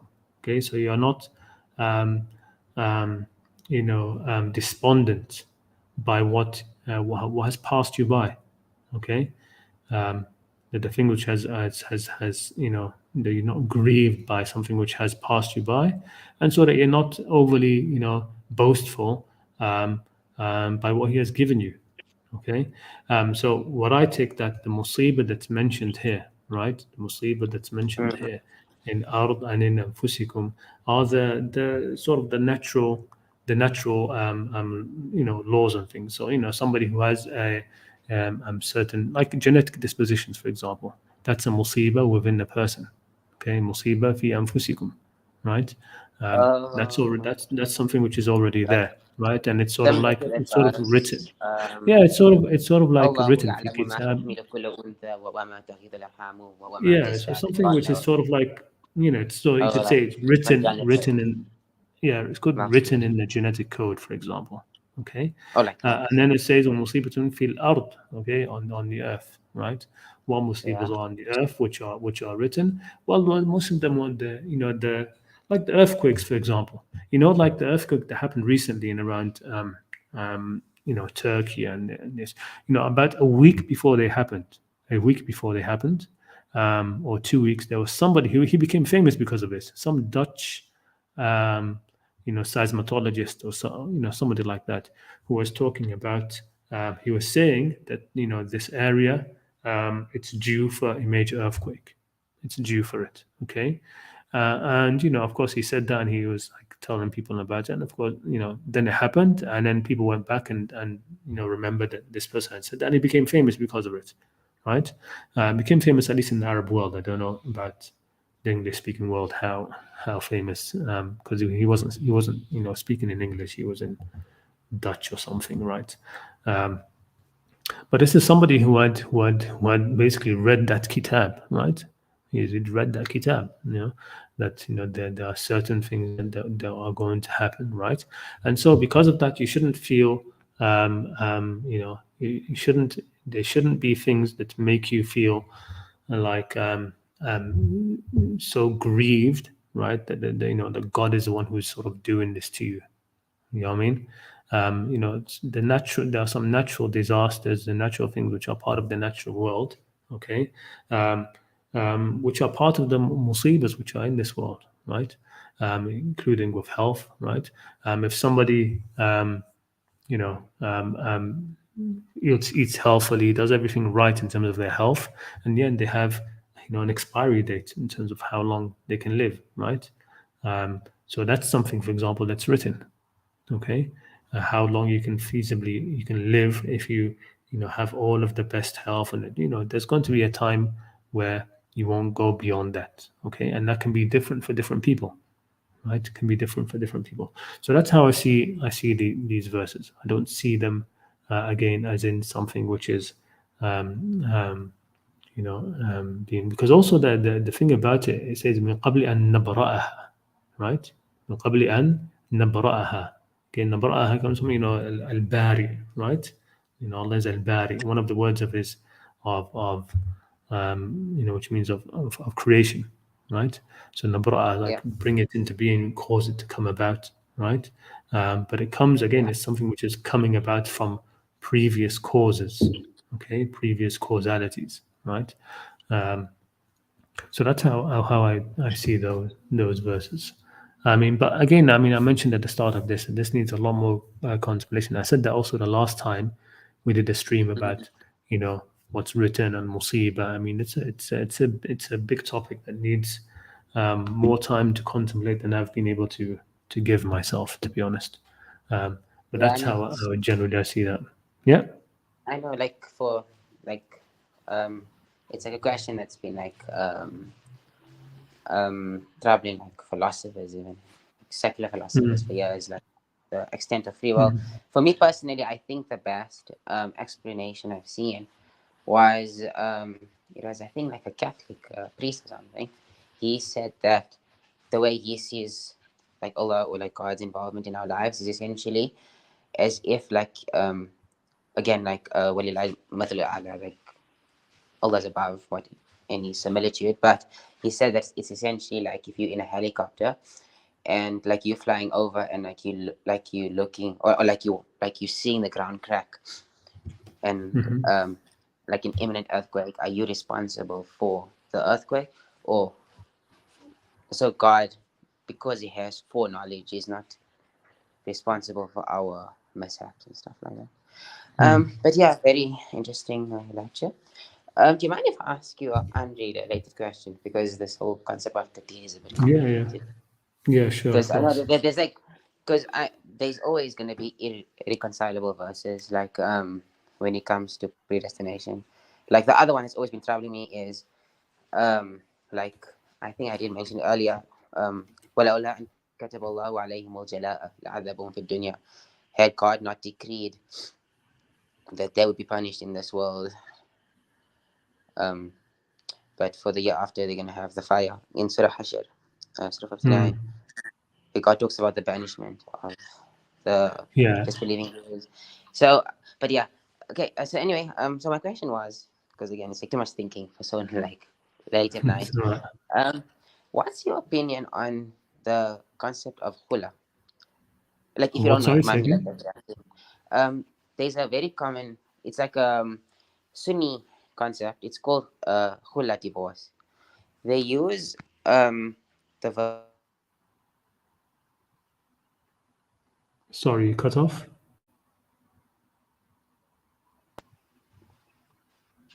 Yeah, sorry, I can't hear you. Cut off. Oh, yes. No, I was just Okay, yes. wondering if you don't mind me, like.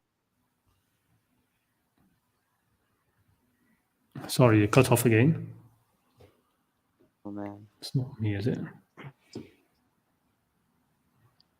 Can you hear me now? Yes, I can hear you. Yes. Oh, okay. No, I was just wondering, have you heard of the concept of khula?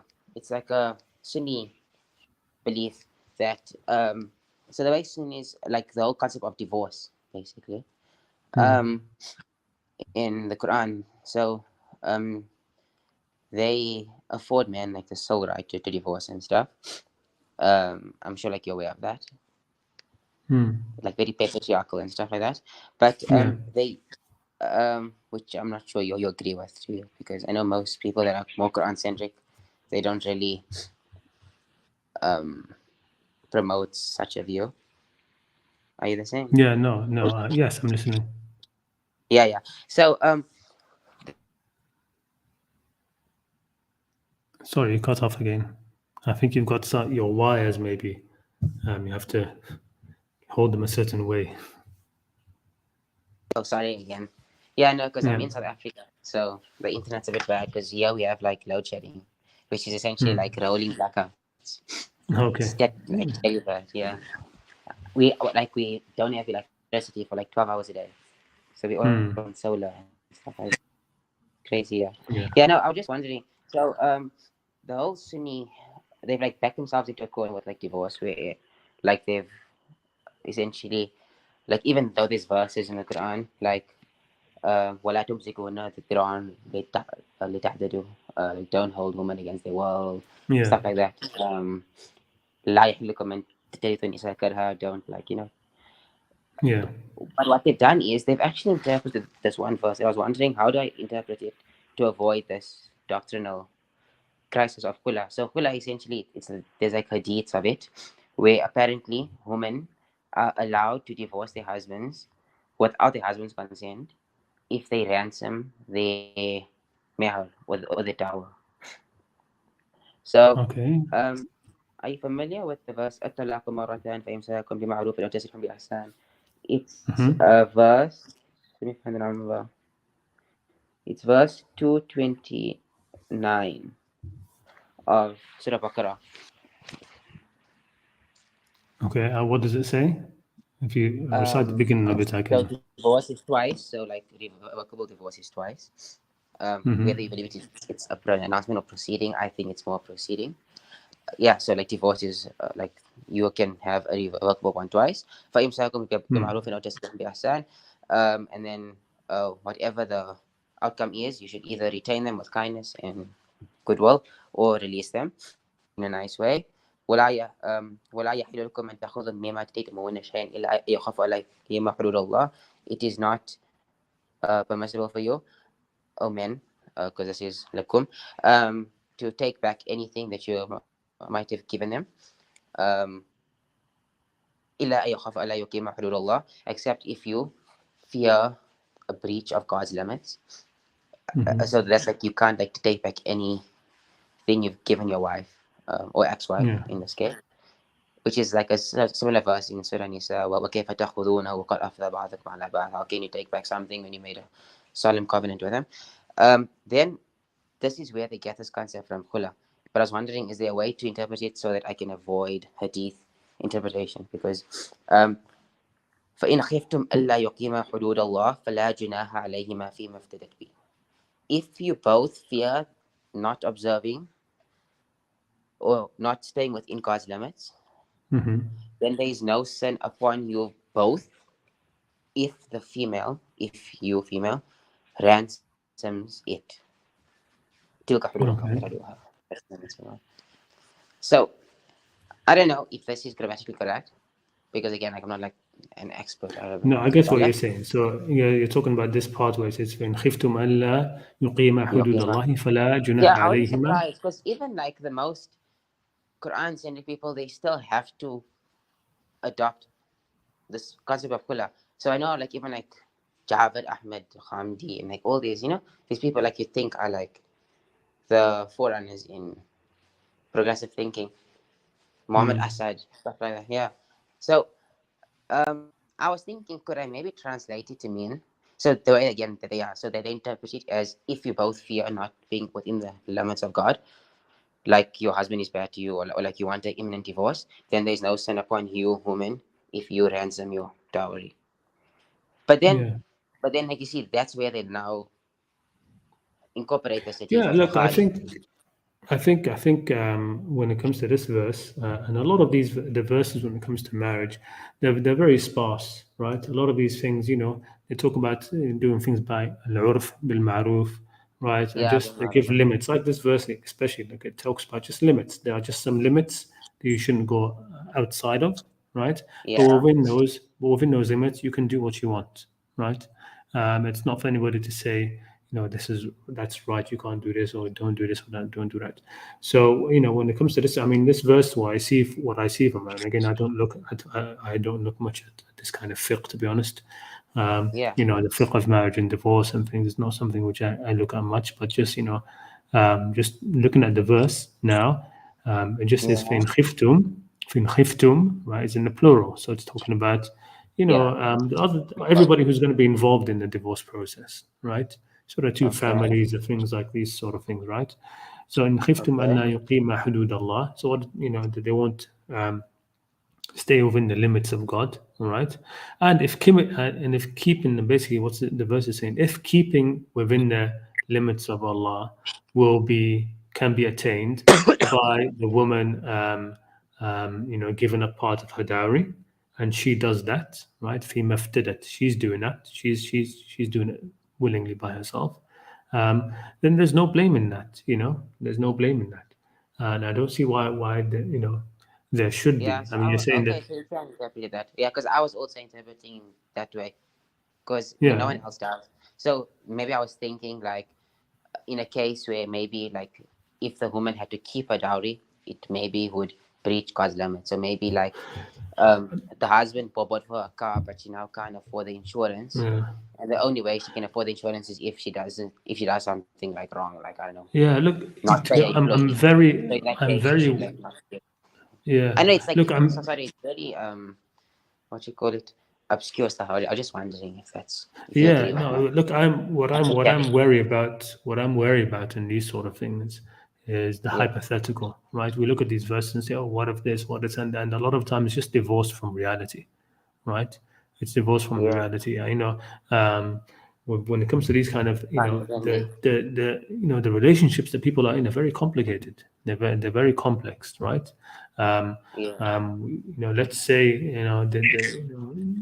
the idea that a woman would give up her dowry, that could be a very appealing thing for a woman to do to get out of a certain very difficult situation.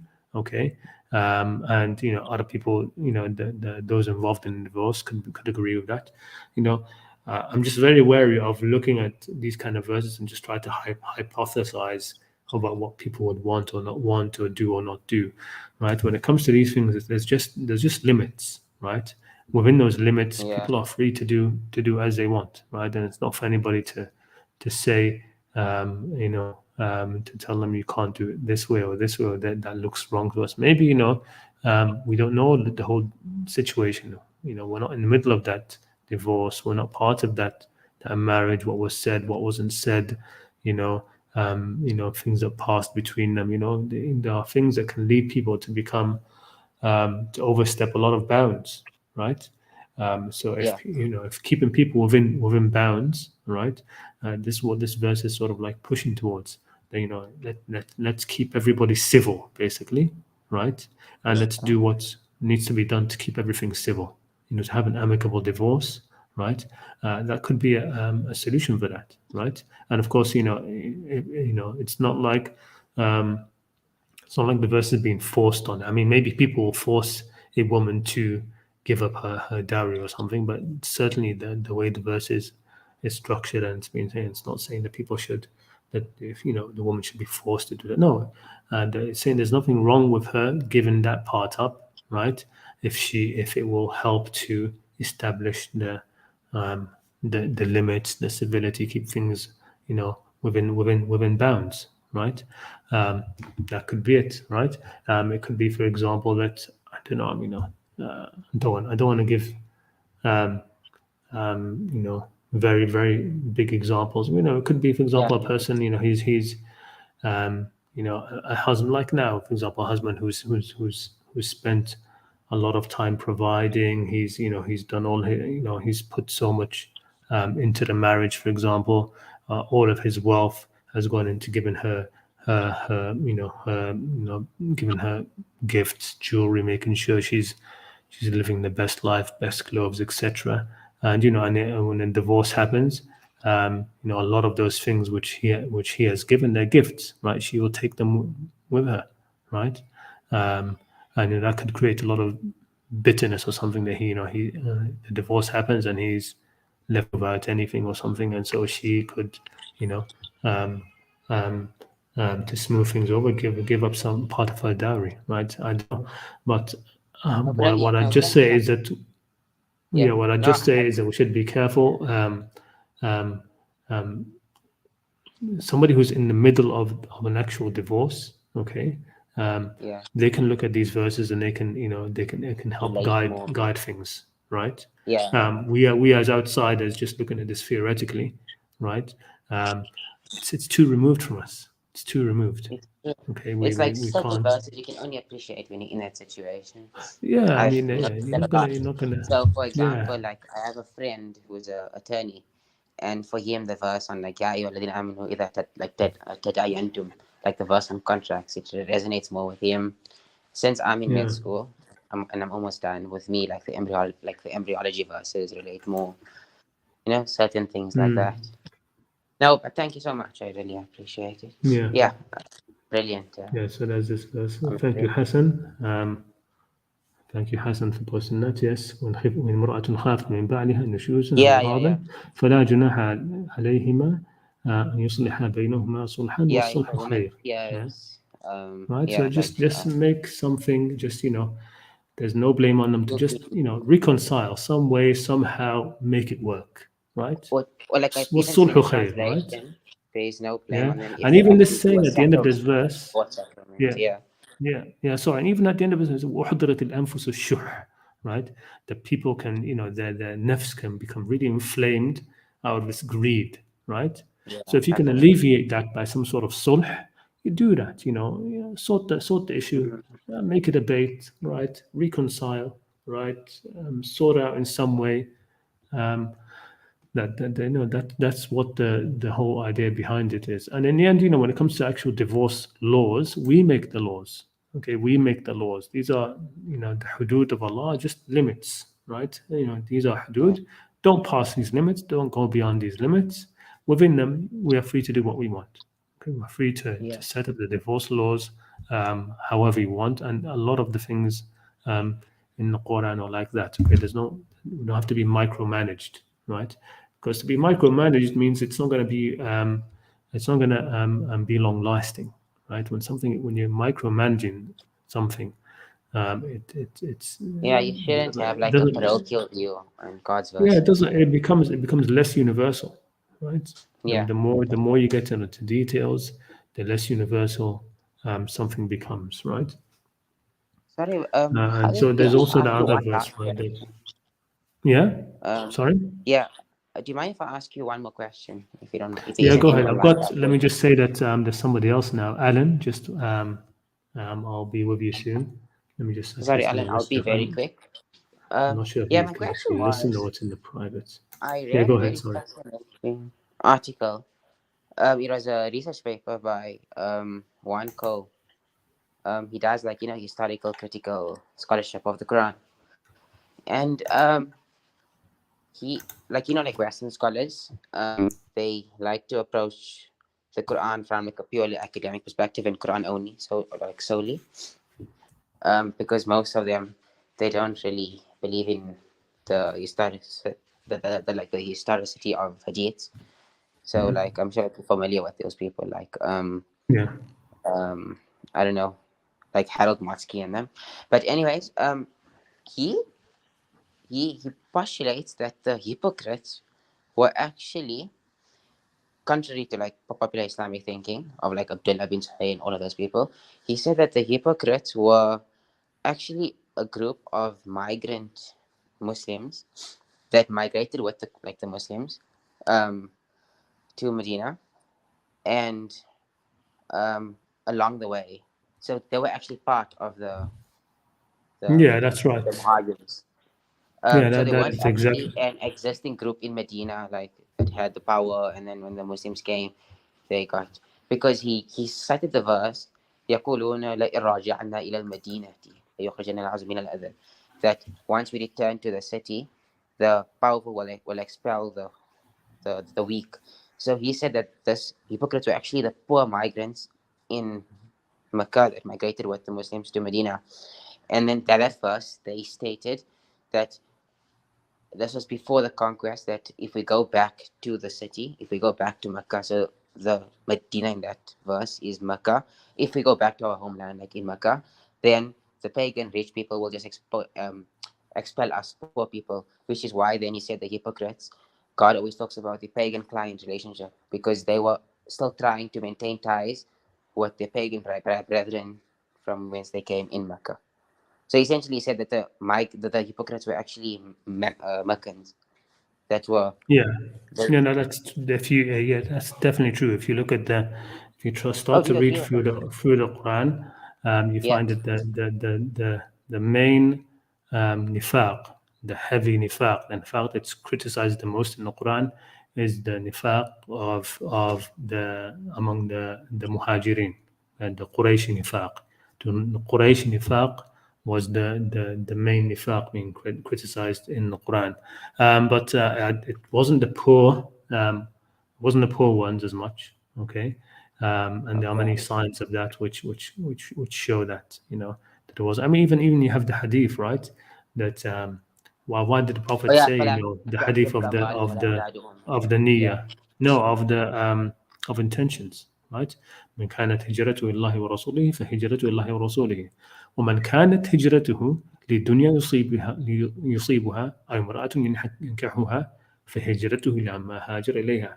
And if the one whose hijrah was for some dunya, to acquire some dunya, or for a woman to who are these people? Who are the ones who did hijrah for these reasons? We don't know, because in the end, especially in Sunni Islam, it's the Sunni Islam was very pro Quraysh, right? Very pro Quraysh and pro Sahaba and Muhajirin, but yes, definitely the heavy the main the main nifaq was a nifaq of Quraysh. Hassan al-Maliki has he's a lot of work done on that. To And show that actually, okay. Oh, so yeah, the no, whole he has story of yeah. like Abdullah bin Ubay bin Salul and all that, it's not true. No, I mean that could it's true that he was like that, but he wasn't as bad as, for example, Abu Amr al-Rahib, right? The Fasiq, right? He's the one who did a lot worse than Abdullah ibn Ubay ibn Abi Salul. He did a lot worse than him, but you don't hear about him. Why? Because in the end, Abdullah was from Al-Khazraj, who were the prophets, who were the allies of Banu Hashim and the Prophet, whereas Abu Amr al-Fasiq, was later on called the Fasiq, he was the ally of Abu Sufyan and and the Umayyads. Okay, he was at the Battle of Uhud. He was there. He did a lot, right? Whereas Abdullah, bin Ubay, he didn't do as much damage as Abu Amr. But anyway, there's a lot more, and even the idea that all of the Muhajirin, that there was no nifaq among the Muhajirin, no, that's wrong. Even in Mecca, there were munafiqeen. In Mecca, while they were still there, they were munafiqeen. In Surah Al-Ankabut, it talks about munafiqeen, and Surah Al-Ankabut is considered to be from Meccan completely. And even right early on in the Quran, it talks about الَّذِينَ فِي قُلُوبِهِم مَرَض, those in whose hearts is a disease, right? Yeah. Or who are like but there's different sort of like categories of quote unquote nifaq, right? There's the mutarabbisin and mutabazzibin, there's the الذين في قلوبهم Yeah, no, مرض. I just found it interesting this research paper, because Yeah, the way yeah. No, I it's mean, the so thing about camping in the mosque, you'd think that like hypocrites were like an exclusive bunch back in the day, but it seems that it was actually like a widespread and like it's still possible, like still prevalent. Yeah, look, I mean, one thing needs to be understood about nifaq. Okay, Nifaq is not this idea that inside you're pretending to be a Muslim. That's not nifaq. Right? Just I'm yeah, just because that's like pretending what's to be. always like becoming. That's why that's why there's all these the narrations of the Prophet talking about what does it mean to be a real mu'min, right? What does it mean to be a real mu'min, right? Because the hypocrites that thought they were believers, right? They thought they believed as anybody else, right? They thought their iman that they really had faith, right? And it's a difficult thing to know, to sort of maybe not know about yourself, right? If you're a person who don't have that faith in your heart, you've never experienced it, right? And you just have this thing where, okay, everybody's saying this is messenger of Allah, okay, it's a messenger of Allah, and you're going along with it, and you think that you also believe, and you have this thing, and you just see everybody else as the same as you, right? You think everybody else is basically going along with everything the same way that you are, right?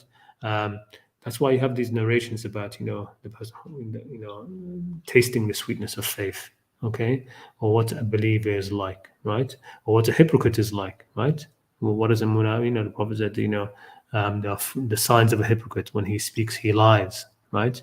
When he promises, he breaks his promises. When he is given a trust, he doesn't he basically is treacherous to his trust. And when he argues or has a dispute, he behaves fajr, right? He becomes a fajr. These are qualities of nifaq. They're qualities of somebody who internally has no real faith, even though the person believes he's a mu'min, right? So the Prophet said about that, when salla wa sam wa za'ama annahu mu'minan, even if he prays and fasts and thinks he's a believer, no, this person is munafiq, right? Nifaq isn't this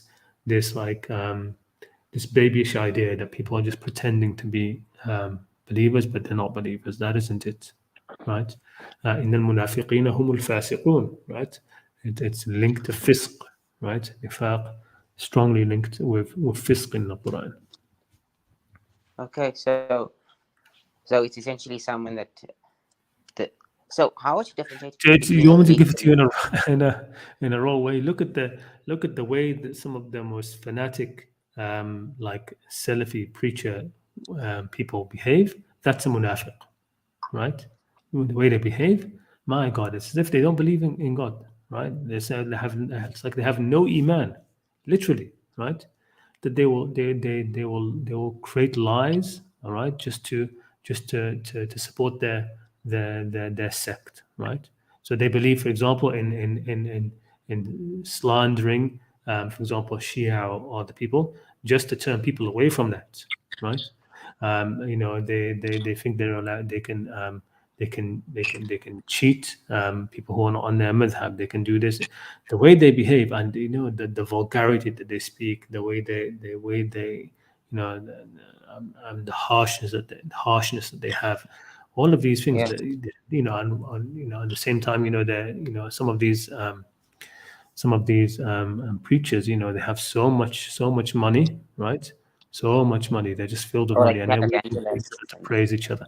If you want to see somebody who got nifaq down very, very well, explained it very well, Ali ibn Abi Talib. Ali ibn Abi Talib in his khutbahs about nifaq, you can see he really understands nifaq in the Qur'anic sense, right? In the Qur'anic sense, not the sense of just somebody, because you find somebody, yes, they sort of like you get this idea, right, that somebody could live their life grow up in a religion and support it just out of this kind of tribalism, right? But internally they are kind of empty, right? That it's just this gem and this this vulgarity in this pride in what you have, this kind of thing. It's very, very dark, very dark. Oh, I've seen it. Like المنافقين في الدرك الأسفل. جعل الذين كفروا في قلوبهم حمية الحمية. Yeah, you have this kind of that's part of it as well.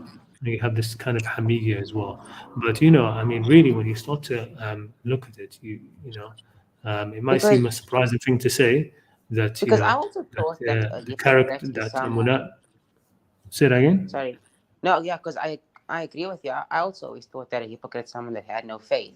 But then someone recently asked me, but if there was a mobilization for God's call, like to do a struggle or like a war or jihad, very few would do it. So does that mean that most people are hypocrites? Because most people, they'd be No, scared to do battle and stuff. So how would you no, differentiate between a weak believer and a hypocrite? If you know that's what I that's mean. not it. When I say faith, we're talking about something. It's not like a conscious.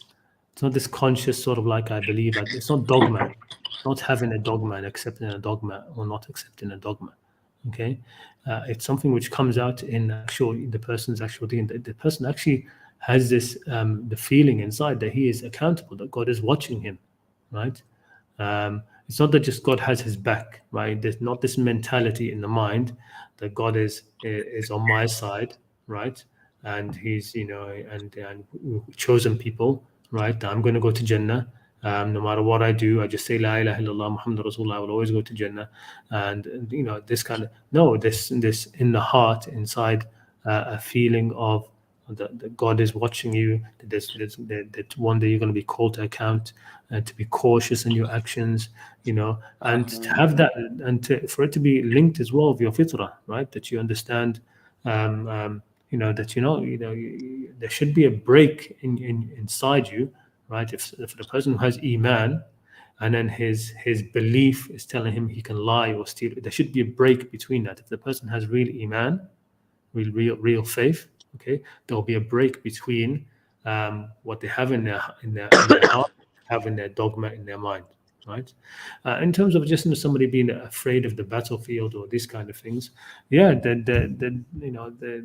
that's something which can easily happen, right? Somebody can turn their back and flee and be scared and these kind of things, right? That's a lower for the person who does that, doesn't have this high level of complete faith and trust, right? Yeah. But that's different. That's not Oh, the but that's same not as good. that's not the same as nifaq. Yes, you have some comments. Okay, no. What is fisk? Fisk is like Disobedient. Defiant. disobedience. It's sort of this kind of like corruption. We talked about fasting. I think we did a stream about it. Fisk is like this sort of like Disgusting thing, I think. corruptedness. When you just say somebody like he's just like rotten. When you say that somebody is rotten inside, like somebody is rotten to the core. You know how we say that? Rotten to the core, right? That kind of idea. The person who's just in the inside is rotten, right? He's a person who's like has a lot of evil intent, a lot of duplicitous. God, you can say that properly, but not forthright, not honest, right? Will backstab you, will do this kind of fusuq, right? This kind of willingness to do things for themselves, to get their way, right? To say something nasty about you, to be vulgar, right? Person who's like inside rotten, okay. Okay, thank you so much, Khalid. I know Alan was waiting, so I don't want to keep him up. Let me bring him on. Yeah. So Well, okay, thank you so much. Thank you so much. I'm always good to have you. Yes, have a good one. Bye-bye. Jazakallah. Yeah, I've met I've never met a more arrogant person than some of this. Yeah, I mean, really, it's a surprising thing when you think about it. But think of some of the worst kind of preachery kind of person, the arrogant kind of preachery person who just has, that is really is the mentality of nifaq, right? Yeah, firstly, depravity, lewdness, debauchery, like the wickedness, right? Somebody is wicked, right? Just think of somebody who's like, when we say that, this person is just rotten, right? You don't want to be around them, right? This is somebody who's going to, if you spend time around them, they're going to be, you're just not safe, right? You're not safe with them, which is why, what's among the qualities of a Muslim, man salima an-nas min lisanihi wa yadihi, right? The Muslim is a person who mankind, people are safe from his tongue and from his hands, right? Al-mu'min mani tumina, right? The mu'min is a person who is what do we call it? Is can be trusted. Somebody you can trust, right? A fasiq, you can't trust them, right? You can't trust the fasiq, you can't trust the munafiq, right? Okay, assalamu alaikum, Alan. Sorry for the wait. Wa alaikum assalam. Can you hear me? Yes, I can hear you. Okay, yeah. First off, it's nice to be able to talk to you for once. Been a big viewer for a long time for now. Just a quick question about the whole concept of Qadr in general. How can we properly link it to the ibtila? Because I've had a lot of people talk to me about how there's general acceptance with the fate you're given, and perhaps there's some people that just completely blame it on God. That they think through prayers or either through supplications it will be automatically forgiven or resolved. But yeah, exactly, yeah. It's such a low understanding. Like somebody thinks ibtila is you're going out into the you're driving your car and you get into a car accident. That's your ibtila. That's an ibtila. They think that's an ibtila, and God is testing me. And what? No, it's gonna ibtila. Yeah, no, and if I had made dua this morning, the ibtila would not I would not happen. get the crash. Yeah, obviously. If I'd made that dua, then that drunk person would not have. Oh, come on, man. Yeah, it's more than that, obviously. No. Yeah, because I think, because there's a lot of reduction of responsibility in some people, especially when some people are really deep into religion. They think they're this kind of untouchable force, perhaps through, like I said, prayer supplications, and I think it's kind of an illusion on a more personal scale. You've got this kind of disproportion between what you're actually doing in real life and what you think your prayers lead you to. Again, I've been one who thought a lot that prayer is itself a means to get to something and not an end in itself, because people think that I did X amount of prayers or I said X amount of du'as, then this will come to me automatically.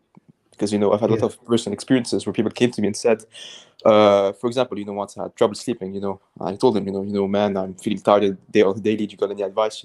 He told me, God gives me the energy I need to wake up to the day, and I thought that, well, if the guy sleeps 1 hour per day, he wouldn't be able to function on daily, and that's the kind of illusion I've had. And I recall what's it called? Watching a Qur'anic video a long time ago where he explained some through calculations, some through historical analysis that the Prophet used to sleep around 4 hours per day. And I was like, well, how do you function on 4 hours per day of sleep? It's kind of, I mean, the whole agenda of just this this highly illogical, I'd say, perception of how real life things are just in correlation with what you do. Yeah, I mean, when it comes to sleep, though, to be honest, I mean, sleep is one of those mysteries. When it's still like a mystery in terms of scientifically, right? Well, why do we even need to sleep? Why is it just to rest? No, it doesn't just rest. What is it that we need sleep for? What is it? And it has to do with we are dual in nature, right? We are body and spirit, and part of there's somebody who can sleep the whole night, or for 18 hours and still be very tired and groggy. Like when somebody's depressed, they sleep a lot more, right? And and on the other side, there are people who are, you'll see this yourself. If you spend like Ramadan just passed, right? And if you have just a long spell where you are engaged in spiritual practices, right? Where you become, where while you're awake, you are more awake, right? Yeah, that's true. Then also you actually do need less sleep, right? The person, you'll never not need any sleep at all, but you do find people that are very, spiritually alive. The more spiritually alive you are, the less time your spirit needs in that state of which is the brother of death, right? Sleep is the brother of death. Right? That's interesting. One idea that's taken is that why do we need sleep? We need our spirit sort of. We need sleep as our spirits can relax from this world a little bit, right? Absolutely, we relax from the mundane, the lower world. Our spirits go out from that for a while. They can't stay in this lowest of the planes for so long without resting from it. Whereas a person who is in this lower plane and is still much more connected to the higher plane, they will need less time for rest, because even while they're awake, they are more awake. Do you know what I mean? But anyway, that's something else. But coming back to this idea of the ibtila, the real ibtila isn't in these kind of things. The real ibtila is in and the things, the choices that come before you, and what will you choose, okay? And the result of that. I mean, one of the a very key verse, for example, is let me pull that in Surat Surat Al-Ankabut, where Allah says, حسب الناس أن يتركوا أن يقولوا آمنا وهم لا يفتنون. Do people think that they will say we have faith and they will not be tested? Right. Yeah, Yeah. هم لا يفتنون. Yeah. ولقد فتنا الذين من قبلهم. But we did indeed test those before, right? Absolutely. We Yeah. did test those before you. Mhm. Why? What's the purpose of being tested? To Why? Yeah, I mean, the verse does. It says, فَلِيَعْلَمَنَّ اللَّهُ الَّذِينَ صَدَقُوا وَلِيَعْلَمَنَّ الْكَاذِبِينَ. So Yeah, right. God can come to know those who are true and, who are honest and truthful, and those who are liars. That in the end, the fitness that God bring us, the ultimate result of it, isn't so that somebody can, so that God can determine who is a believer or non-believer. Right. Yeah. It's to see who will be a truthful and who will be a liar. So who will act basically on the proper actions, basically, depending on the consequences. Yeah, just who will be sincere and truthful and who will not be. Just take it as it is, right? Absolutely. Who will be honest and truthful and who will not be. Right? Yeah, but here I might try to play devil's advocate and maybe talk to you about how perhaps some things we don't control in life, for example, our place of birth, our family circumstances, even our entire physiological aspect through illnesses or whatever, it's not necessarily controlled. And maybe some people, whether they believe or not, might not be enticed to act properly. It's really hard at times to persevere through these things, whether you're a believer or not. Sometimes, as a believer, you believe in God, obviously, but there are some parts of life that are really, really, really hard. It sometimes takes a lot of time to pass through that. And so that makes me wonder if perhaps, I don't know, maybe for example, a non-believer in God or whatever, his test as a truthful or liar, like the verse says, is it more related to proper belief, the proper sense of the term, or more in terms of actions, in terms of response? It's definitely in terms of actions. I mean, even the next verse says, it says, "Am حسب الذين يعملون السيئات أن يسبقونا." Right? Absolutely, or those who do the sayyat think they will outstrip us. Okay, right? Yeah, absolutely. So all of it in the end, all of this comes to it always comes down to actions, right? When it comes to these kind of things, right? But going back to the ibtila, yes, you're definitely right that where we're born and these kind of things, these are going to be part of the ibtila. But I hesitate to say, like people like to say, we didn't choose where we're who where we're born, where we're born and these things. Well, how do we really know that, right? How do we really know that before we came? We were talking about something which we don't remember. Okay, right? Yeah, it's like before coming to this world. I don't know if you look at any of this of like NEDs and past life memories. Yeah, I've heard of that before. And these kind of things, right? Yeah. So you have these this view that before you come to this world, you do actually choose your. I mean, there was this book which I have. I don't know if I still have it, to be honest. It's a very nice Buddhist book, folk tale. Right. Yeah. It's a folk tale basically where I think it's a reincarnation story basically. Right? So the person dies and then they become sort of like one of the universe and then among all of the galaxies and stuff like that. And then it's telling you would you like to go back to the real plane, the real world? Go back and so choose any of these galaxies. Which one would you like to be in? Right, and choose the galaxy. Right, but from this galaxy, choose a star. Chooses a star. From the stars, choose the planet. The planet chooses the planet. From these chooses from this all huge mass of humanity chooses parity, and the person ends up being born in the same village. Right. Yeah, but the concept of you picking potentially picking your own place of birth or your own circumstances before you're born, is that some sort of cheating of life in a way? Because you're kind of predisposing yourself to conditions, whether you're aware of not in your present life. It kind of, how could I say?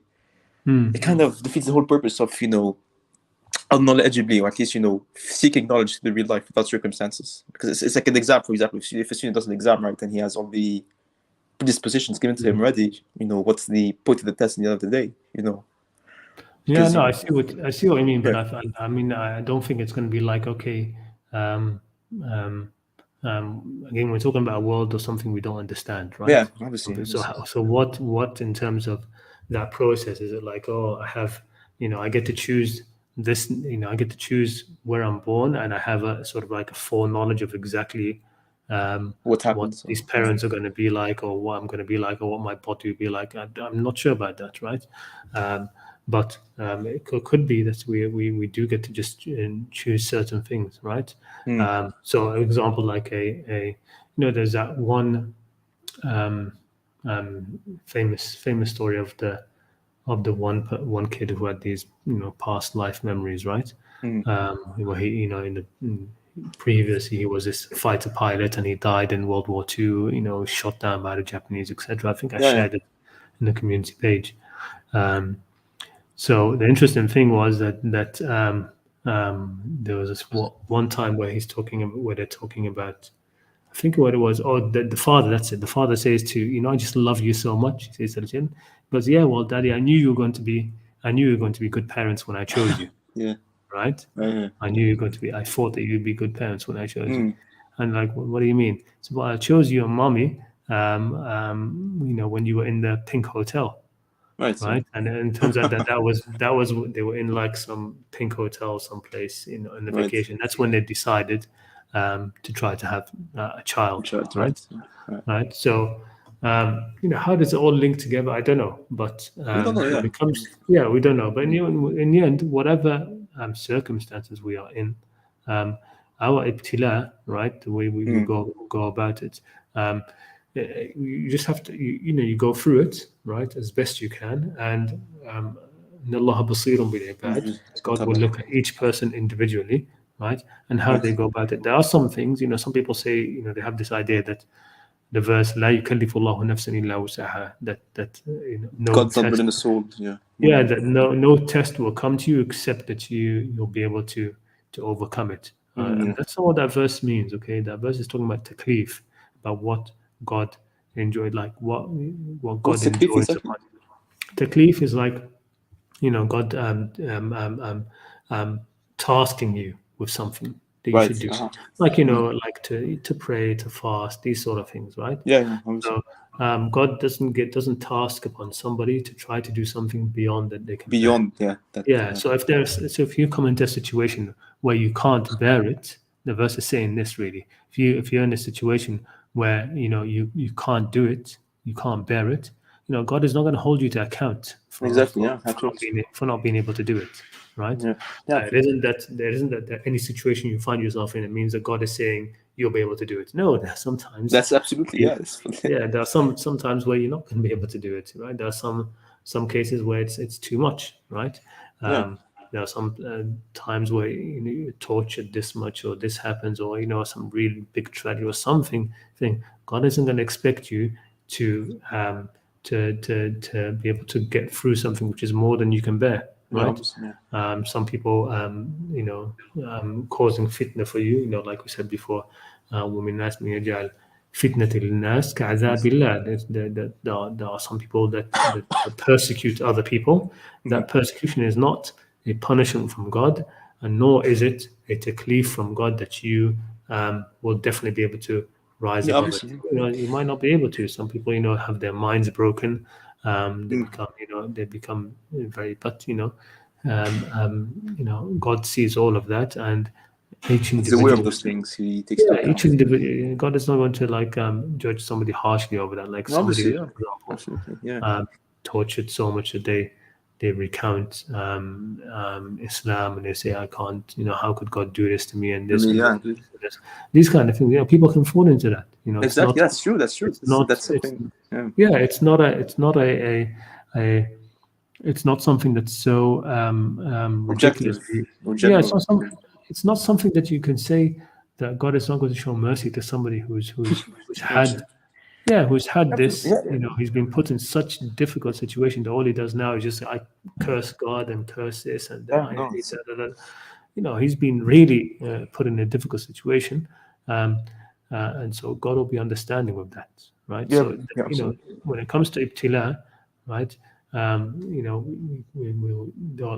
It's this world that's an ibtila, all in all, right? It's The what world that we surrounds us, are, basically. the world that we're in, it's structured, it's made for ibtila. Yeah. Right, where it is, it's made for ibtila. Certain ibtilas will come our way, right? Yeah. And وَنَبْلُوكُمْ بِالْخَيْرِ وَالشَّرِّ fitna, right? Both good and bad, But they will come, right? And they're both fitnas. And in the end, you try to be as honest and sincere about it. Stay away from lying. Hold on to taqwa. Keep away from what is don't be physical. allowed to get yourself, basically. Don't Yeah. act contrary to what you would do in a situation. Because Yeah. don't fall to Try- pressure others. Yeah. Exactly. Just try to hold on to your humanity, basically. Obviously, Right? yeah, because what I've seen at least the common narrative on the subject of humanity and holding your humanity. By the way, I've had some encounters where people told me that this whole concept of humanity is very reformist in Islam. When in the contrary, it's the basic meaning of religion itself. People keep telling me, or at least I've heard people say that whatever being a human or helping others, this is nothing compared to rituals, compared to the differentiation of oneself. And what's even funnier is that there's such a big misproportion towards the representation of God and what He actually stands for, and what humans perceive it to be. Because most of the time, when people say that God does as He wishes, or is a tyrant, or for example, you're gonna constantly suffer or whatever, or you have this what's it called, this anti-humanistic agenda, you're basically insulting God indirectly, because that's the characteristics of pagan gods, for instance, who would destroy an entire village for the sake of, because they either said something bad about the deity itself, or give them benefits for 1,000 years because they did some menial task. When God is more than that, God doesn't have fragile ego. It's not an ego that is easily succumbed, and people don't understand that. That's something I think is very frustrating nowadays, because there's this whole how could I say, there's this whole social construct in religion, from the day you're born, even in other religions, from the day you're born, you're told this is how it goes, this is how it is, this is exactly what God is, or the practices you have to do to get to Him. When it's very individual, case by case, dare I say, practice religion itself the way that brings you closer to God, I know it might seem a bit abstract, but I mean, for example, that is true. That is true. I would because say, for example, because God isn't a robot. For example, if you pray Salat in a different way, perhaps, I don't know, not conforming to the tradition, what you've been taught at school, 4 rak'ahs or sujood or prostration, in different order. It's not as if God's going to reject it. God isn't going to, completely ignore it. And that's something that I find kind of weird, actually. It's almost as if people were trying to think, or at least, I don't know, see past that. Because I think it's ruled by fear in a way. It's ruled by threats. By people. So, it is. I mean, even this idea, I've thought to myself, okay, what, the idea of, accepting prayers, salah, or rejecting them, what does that even mean, really? That's true. What does that even mean? I mean, the Qur'an doesn't really talk about it, salah, in that kind of way. It talks about, for example, accepting charities or not accepting charity, right? Good but deeds, that's, in terms of like rituals or practices. No, in terms of just like when God, exactly, rituals and practices. Okay. Yeah, right. Yeah. But mostly what Quran talks about taqabbal, like God accepting something. It's mostly about the charities that the people spend, right? So, for example, the Prophet asking people to give sadaqah so he can spend it in the way of Allah, right? Yeah. And there are some people the Prophet said that he's told them, "Well, I'm not going to accept any charity from you. I don't want you to give charity." So there were some people, their charity was to be rejected. So that's we're talking about something physical here that you give from one person to the other, accepting it or not accepting it, right? But when it comes to salah, a ritual like salah, which is dhikr, it's supposed to be just remembrance for yourself. Okay, what does it mean that does God reject? What does it mean that God accepts a salah? What does that even mean? He rejects like your own seeking of self and your own closeness to Him. It's a weird concept. I haven't thought about it much, but I want to think about it more. But just what does it actually mean when accepting salah or not accepting salah. 'Cause I think salah salat- accepted or not accepted? I don't know. Because I think people don't understand the meaning of salat. You know, they think it's a sort of way to get hasanats or just good deeds in itself. They don't see them. That's the thing. And I just find it really weird. Recently, you know, I've talked to some other people as well. I think it was a few weeks ago. I missed the Friday prayer due to circumstances, you know, because I live in a country where mosques are that, you know, disposable or being present, you know. Yeah. And I've had them come to me and say, you know, Friday prayer is Qadr is what's it called? Fard, whatever, you know, and had this whole, you know, prideful attitude towards me when they didn't even try to ask me for my circumstances or my own predispositions and why. And in the country where I live, you know, I don't necessarily feel a good connection with the other Muslim populace. You know, they're good people, but it's not for me to say, you know, I'm going to insult them or whatever. I just, you know, the good of Friday prayer is to gather everyone together and to remembrance of God in the same way, you know. But when I feel so alienated with people, you know, that way. I'm not saying this in an arrogant way, you know. I respect people. Maybe there's some good people out there, but when I feel so alienated, you know, it's kind of hard for me to pray in the way it's intended, you know. Because sometimes I don't want to pray out of pressure. I don't want to pray out of me feeling remorse because people told me to do it. No, I want to pray to get closer to God. And if I pray out of fear, if I pray out of, you know, pure, you know, how could I say, out of pure pressure. It's you know, just for others. It's just for others. Yeah, right. Yeah. Precisely. That's the whole weird thing. And again, you know, like you said, you want to learn more about why people think that salat, you know, is accepted or rejected. You know, I think people relate it also to Qadr in a way, because I've heard people say if you pray in a certain way, if you ask for things in prayer, it will be given to you. You know, and God knows more than us. You know, if you want to give, you know, in that sense, you know, if you ask for things from God, you know, that are out of your control, then I think that applies correctly at the same time. And I think that's what they refer to when they say accept, reject. You know, accept in the sense of du'as, maybe in the sense of more or less supplications in the prayer. Because again, sometimes in prayer, you know, when you look for oneself, there are things that exceed your own capacity of acting, and so sometimes you rely more on God than your prayers, and perhaps ask Him to help you in a way. And I think that's more the sense that the narrative goes, at least in more common belief, you know, in that sense. No, I mean definitely. I mean, when it comes to prayers as well. I mean, that's another topic, right? Prayers and answering prayers and stuff like that. You know. In a way, sometimes people look at God and prayer as if, you know, God is somebody who you know, if it's like a machine, if you input the right digits in the right way, it's gonna be put the correct inputs, you get the result. You break the code, you get it in the matrix. If you don't, God returns error, so you don't get what you asked for, right? Because because if you think about it, it's insane when. You know, you look back at your earlier days, you know, as you know, a believer, you look at what you've been taught as a kid. As you grow, you start to realize that, you know, it's not. It just never sounds right. It just never sounds right, and I think most people don't understand that. And it's just so weird how, like, there's this alienation. There's this lack of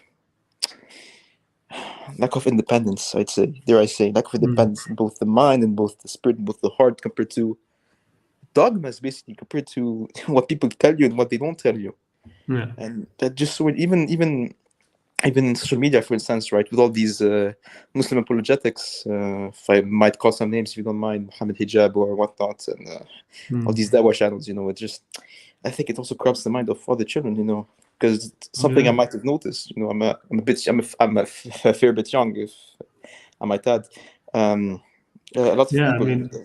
I mean, you know, for me, when sort of like I was like in sort of the ages of the people who now look to Muhammad Hijab and you know, Ali Dawah and these people at the forefront. When I was in that age, we had people like Hamza Yusuf, right? Even now, Timothy Winter is still active.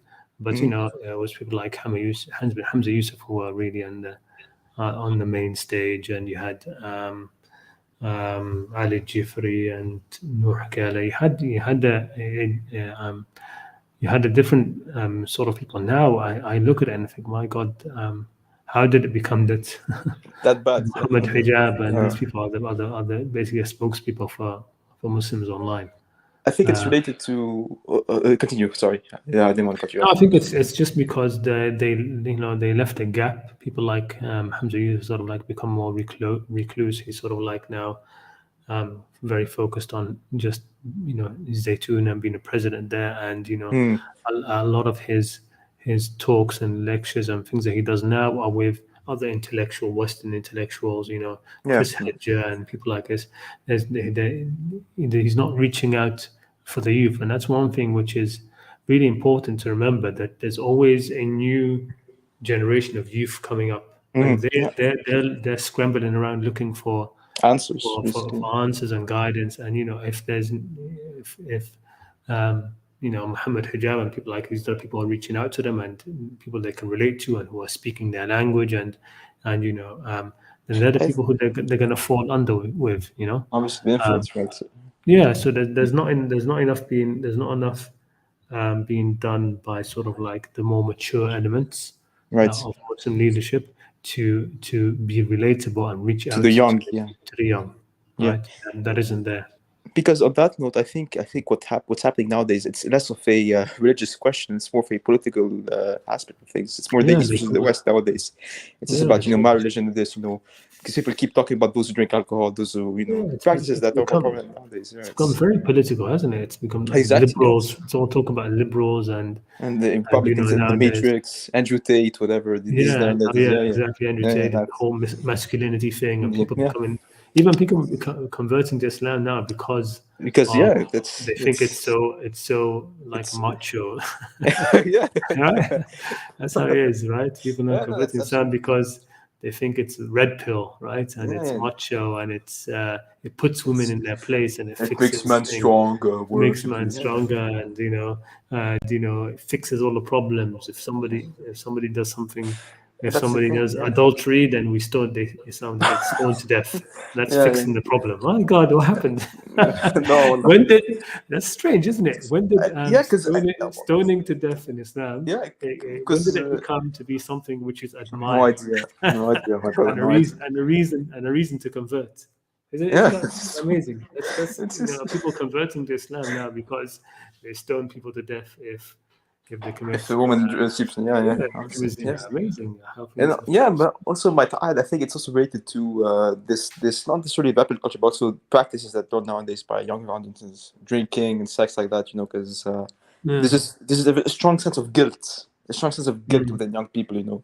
There comes an age where they realize that oh my God, I did this and that. I must find a way to cleanse myself, purify my actions in front of God. I might go to hell. It's this whole fear-driven narrative that just pushes them to extreme actions and way of thoughts, for example. And that's the whole thing, and it just removes them of the rationality. I recall you once saying in a video about fiqh and taqwa a long time ago, which was half an hour long, but how are the true evils the ones who drink alcohol or fornicate, or the ones that corrupt religion itself? And that's I think that's a very important point to make, because we love pointing fingers at those who, on the outside, do these things when we don't have the full narrative of their own stories. And in the meantime, we encourage the further corruption of religion in response to these things. They become more and more extremes in that way. It's sort of like how could I say, a progressively crawling corruption of the religion through the narrative of fighting external negative factors. When ironically enough, dare I say, the corruption of religion itself and the destruction of humanity in that way is worse, because it has a point. It's worse than the one who drinks or has alcohol or has sex. Again, it's not to promote those actions, but when you compare both of those, these are completely different narratives. I mentioned that the people who are creating the most trouble are not the people who are going to discos and drinking. There were a lot of the khutbah, right? Yeah, obviously. People who were creating the causing people to go out and blow themselves up and kill, and increasing hatred within families and splitting up families of father against son, and all of these things. Who were doing it? It wasn't the people who used to go to the discos and play football and spend all day playing football. It would have been better if they left them that way. Like that's what happened in Saudi Arabia. In Saudi Arabia, there were the young Saudi youth who spent their day playing FIFA, video games, or Yeah. football outside, and shisha in the shisha places, right? Yeah. And and if they can, they go to like a hidden disco or something like that. Yeah. And then they come these du'at, these da'wah preachers come and get them and make them into fanatics. Exactly. And then they go out That's for the whole jihad thing. and blow themselves up, or It's if they don't, that's they the whole, stay. that's the process. Yeah, That's the who process would how things work. yeah, It's what works in the shadows. It would have been better. It would have been better if they just left them. That's the thing. That's ironically the thing, And the obviously. But might I ask, Quranic Islam, or if you read him, Khalid? Sorry, if I was Khalid. On your side, how did you come to this clairvoyance of the whole dogma? Were you raised that way, or was it a progressive discovery? I wouldn't say. I don't know if it's clairvoyance, but yeah, it's of course it's a journey like everybody else. Right. Yeah. But yeah, no, I saw very early on, the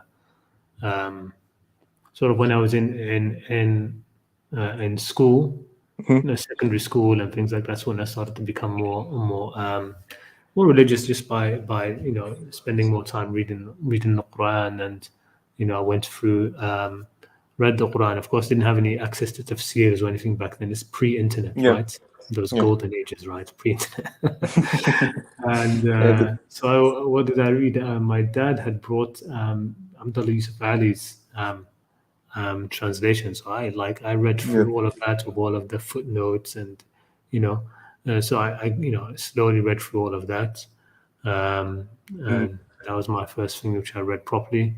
And then sort of when I tried to learn more about religion and stuff, I found a lot of differences, and of course a lot of squabbling and this and that. So I ended up just becoming ignoring a lot of it. What helped me a lot, I suppose, I've got a very sort of patient nature of these sort of things, not rushing or anything like that. So I leave things about, think it through on my own time, my own pace. Then sort of in university, I got to meet some of the Sufi circles. So there was actually Hassan Ramadan is still here. Yes, there was in Islam. Hassan Ramadan used to be in Islamia school, teacher there, and over there was Ahmed Babikir, Sheikh Ahmed Babikir. He used to run he used to run a dhikr circle in Qur'an, which I used to attend. And through him, I got to know of one of his students, Ahmed Pirzad, and he used to teach the Shifa of Qadr Iyad. So I learned all. I went to those lessons. Studied that with him. Then we studied the whole of the Ihya Ulumuddin of Imam Ghazali, and so I just started to learn more and more and more. So I was definitely much more on the Sufi inclined, rather than the what's called the Salafi sort of thing, which was very popular at the time as well. Right. Yeah. But eventually, I suppose what thing is just learning more about history, right? So just learning more about history, starting to learn about history, and then you start to see where everything goes, where everything went wrong, where it comes from, why and how. Where the divisions were. You start to see, like that first, 100 years after the Prophet's death, it was absolutely crazy. Yeah, you think it's about what's the deen that could come through all of that untainted, etc. That's it. And then of course the Shia Sunni split, right? And then of course in the end the Shia are right, in terms of the Prophet appointing Ali. And then sort of why didn't that happen? What was the reasons? And so you start to just learn more and more. And of course the biggest influence became Adnan Ibrahim and then Hassan al-Maliki. So I discovered Hassan al-Maliki through Adnan Ibrahim, right? So Adnan Ibrahim had a lot of, he was very, very popular across the Arab world. He sort of exploded onto the scene. But then, of course, he had the issue where he got too close to the Saudis, right? So he got burnt by that pretty badly. Yeah. He used to speak a lot about the politics and during the Arab Spring and these sort of things. But then when Saudi attacked Yemen, he said, "I'm not going to speak about politics anymore." I said, "Okay, fine, but don't take us for fools." That just suddenly now you decided not to speak about politics when Saudi is attacking Yemen. Yeah. But it's okay, fine. Everybody has this sort of limit of what obviously. what they're gonna say, I suppose. So okay, but then of course, then he used to do these shows in Saudi Arabia as well. He'd just come every Ramadan and do these shows, where the daily Ramadan program. Okay. Yeah. And in one of them, all right, he just went into this praise fest where he was praising Saudi Arabia and the leadership and this and this and this. And then the very next day, they cancelled him and told him, we don't want you in the country anymore. So yeah, his show was cancelled, and they were saying we don't like these people who are promoting fitna and stuff like that. So, so he sort of like let us down quite a bit. Those people who still follow him. I mean, he still has a lot of great things. He still has a lot of deep knowledge and stuff. But this is the thing which comes when it comes to like faith and trust, right? This is why I talk about when you talk about belief in God, it's really about faith, right? About trust. Okay, trust in it. It's not really about dogmatic belief and stuff. In the end, the word iman, I'm talking about iman for the word of faith and belief, and that's something which the Qur'an basically invented. The Arabs before the Qur'an never used to talk about iman in this religious context, right? Izitsu has a bit to say, and I think I showed it in a slide. I don't know which stream it was, but I showed that a few times. That when it comes to iman and kufur, and these are terms which basically the Quran brought out, right? And they don't mean, of course, belief. So it's more like a kind of faith and trust. Everybody believed in God. Everybody in the Quran believes in God. All the kuffar in the Quran believe in God. And there's nobody, right? But so this kind of trust, it can be lost. So lost a bit of faith in him. But the person who always remained very, very firm in terms of his, what I saw as really sidq, right? And in terms of just what he said was Hassan al-Maliki, right? So his work in history was very eye-opening. I was learning a lot about history, but I couldn't have learned as much by myself with him, because he actually read through everything which is musnad, everything which is actually has a chain of narration, every book which has he's read through all of it from the beginning with a viewpoint of history, not with a viewpoint of religion, of fiqh. Like that's what normally people do, right? And when normally people study Sahih Bukhari and Muslim, these things, they study them from a perspective of trying to get the ahkam, the rulings and the fiqh. And that automatically, when you're coming into that, you automatically, because that's what you're looking for, a lot of the other things you won't see them. But so he's one of the few people who from the beginning started reading through all of these things with a viewpoint of history, like looking and analyzing history. Unbiased, basically. Yeah, he's always loved history, like being a historian, wanted to learn about history. So he read through all of it with a viewpoint of understanding the history and what's happened and where things. So and then he started to look again at the idea of al-hadith, right? Why does somebody say somebody is da'if, a narrator is acceptable or not acceptable? He says, for example, he discovered that when he saw how they all made takfir of Abu Hanifa. Al-hadith all made takfir of Abu Hanifa, basically, because who's reliable and not.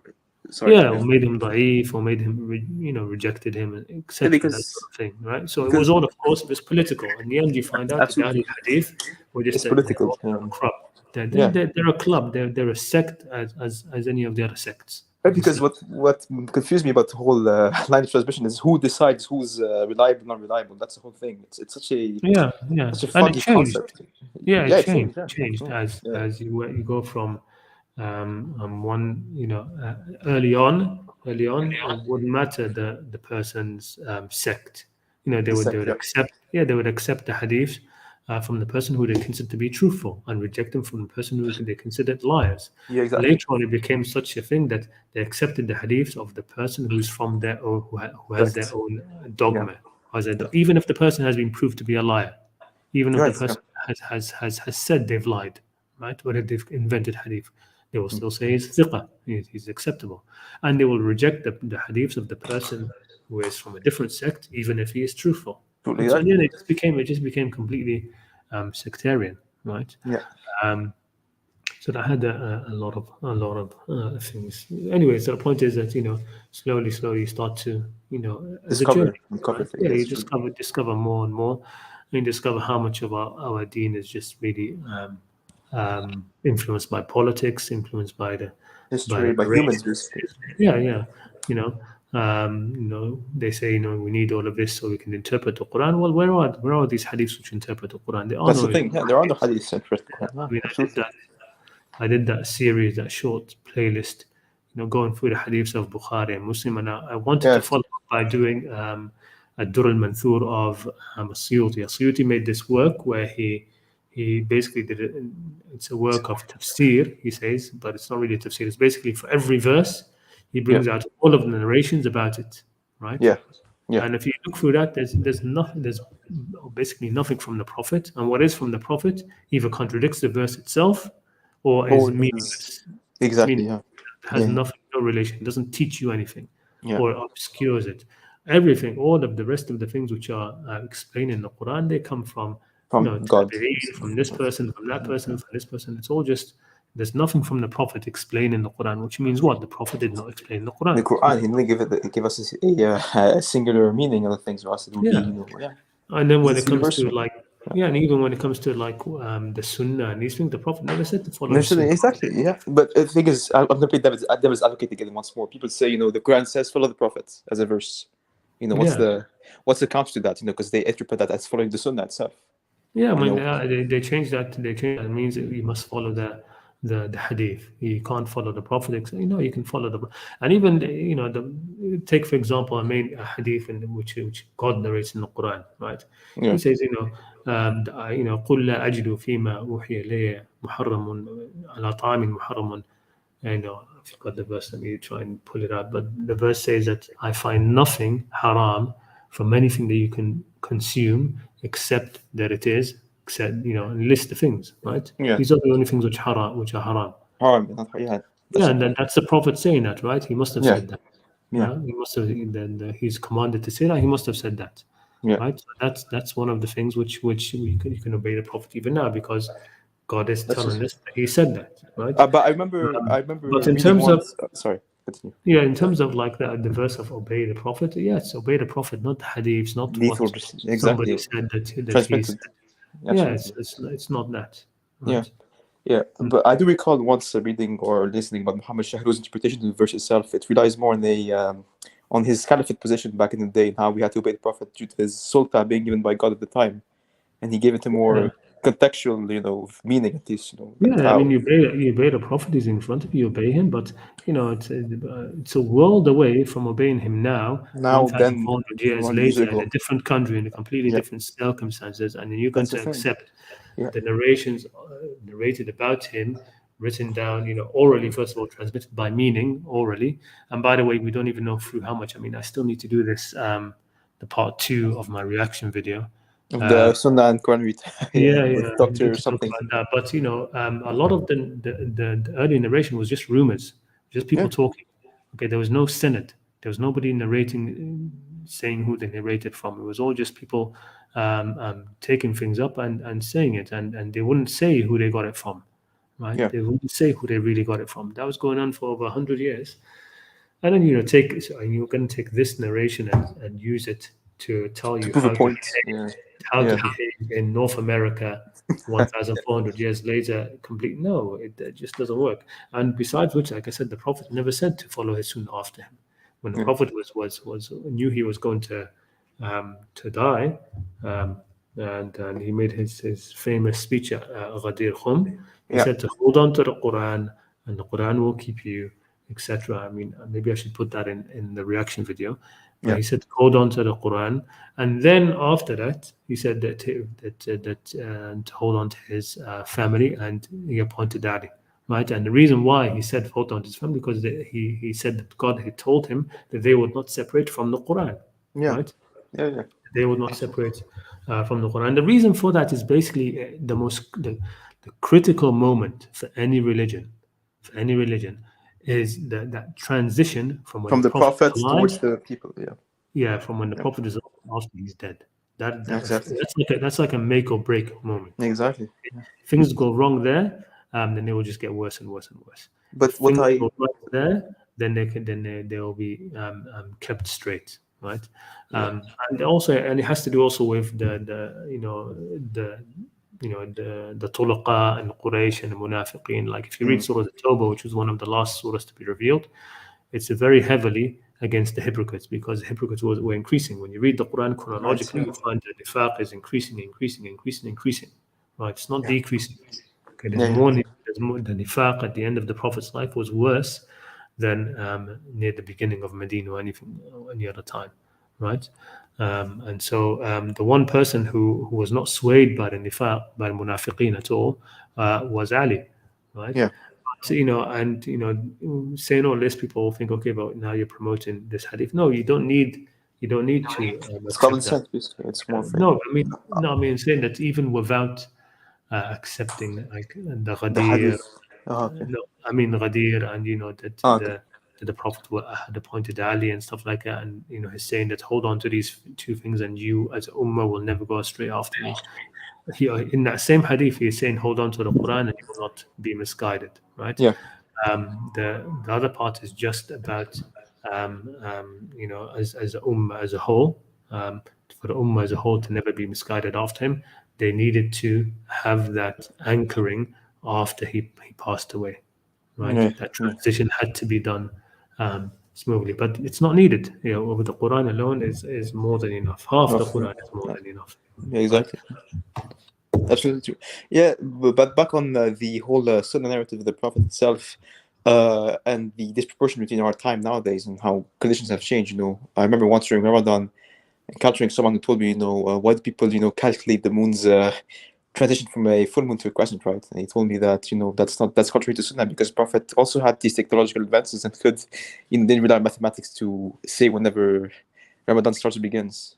And that kind of, struck me. He was promoting older traditions compared to technological advancements back then, and that's what I don't really understand. It's crazy how people would strictly reject advancements and better well-being in general for the sake of a practice that was done really earlier in history. Again, that's not to criticize the Prophet or anything at that time, because practices back then were very different from nowadays.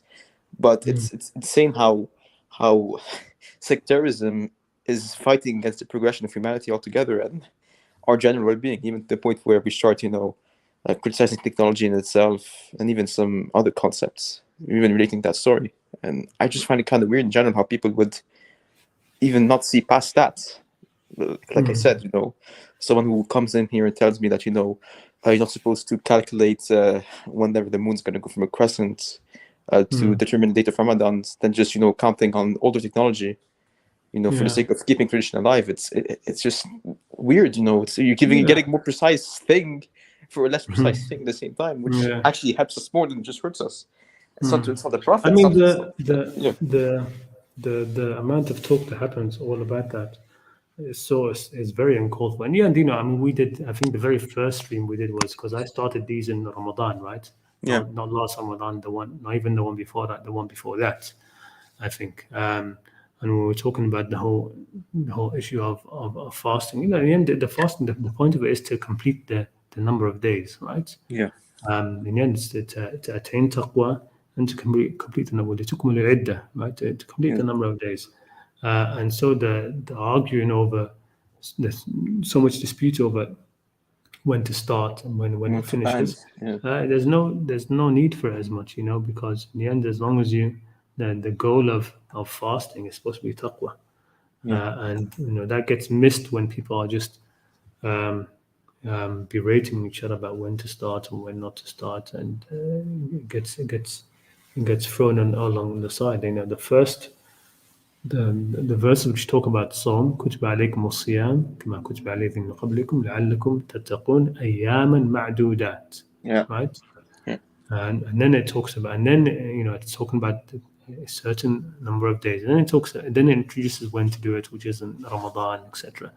But the count of Ramadan is more important than when it starts, when it ends. Yeah, even more important than it being in Ramadan itself. Like, for example, there are some Qur'anists that that say the Nasi is a month which you should be put into the calendar every 3 or 4 years, I forget. And in order for Ramadan to remain around the autumn equinox, right? And so that Ramadan is always going to be around, around September, August. That's when it should be, right? Somewhere around that time. And in doing it at that time, it's the same. In that the amount of fasting is the same all over the world, right? Because the equinox and stuff. So they say that and so people ask but they're not fasting Ramadan. But they're fasting. They're fasting. Even if you say it's not Ramadan for them, that's what they call Ramadan. And in the end, they're fasting. Then the number of days to attain taqwa. Okay, so but in general, there's also the what's it called? The month latency year by year. We fast a month earlier in relation to the Gregorian calendar. I think it changes every 2 weeks, around 2 weeks every year, right? 2 weeks every year. It moves around. It moves like 2 weeks or something every year.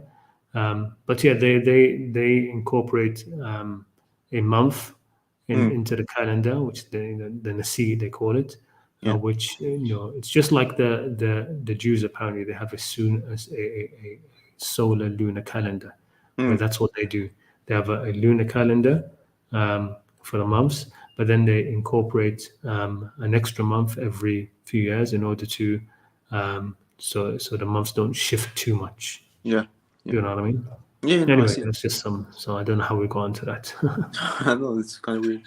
Yeah, obviously, absolutely, and that's something that we should always emphasize. And the devil's in details, like we say. It's always in the details. We start deviating from the, how could I say, from why we do these things. So just meaningless details. At the end of the day, I do recall one day a sheikh or imam talking about how if women wore nail polish, their wudu wouldn't count if they start praying or whatever.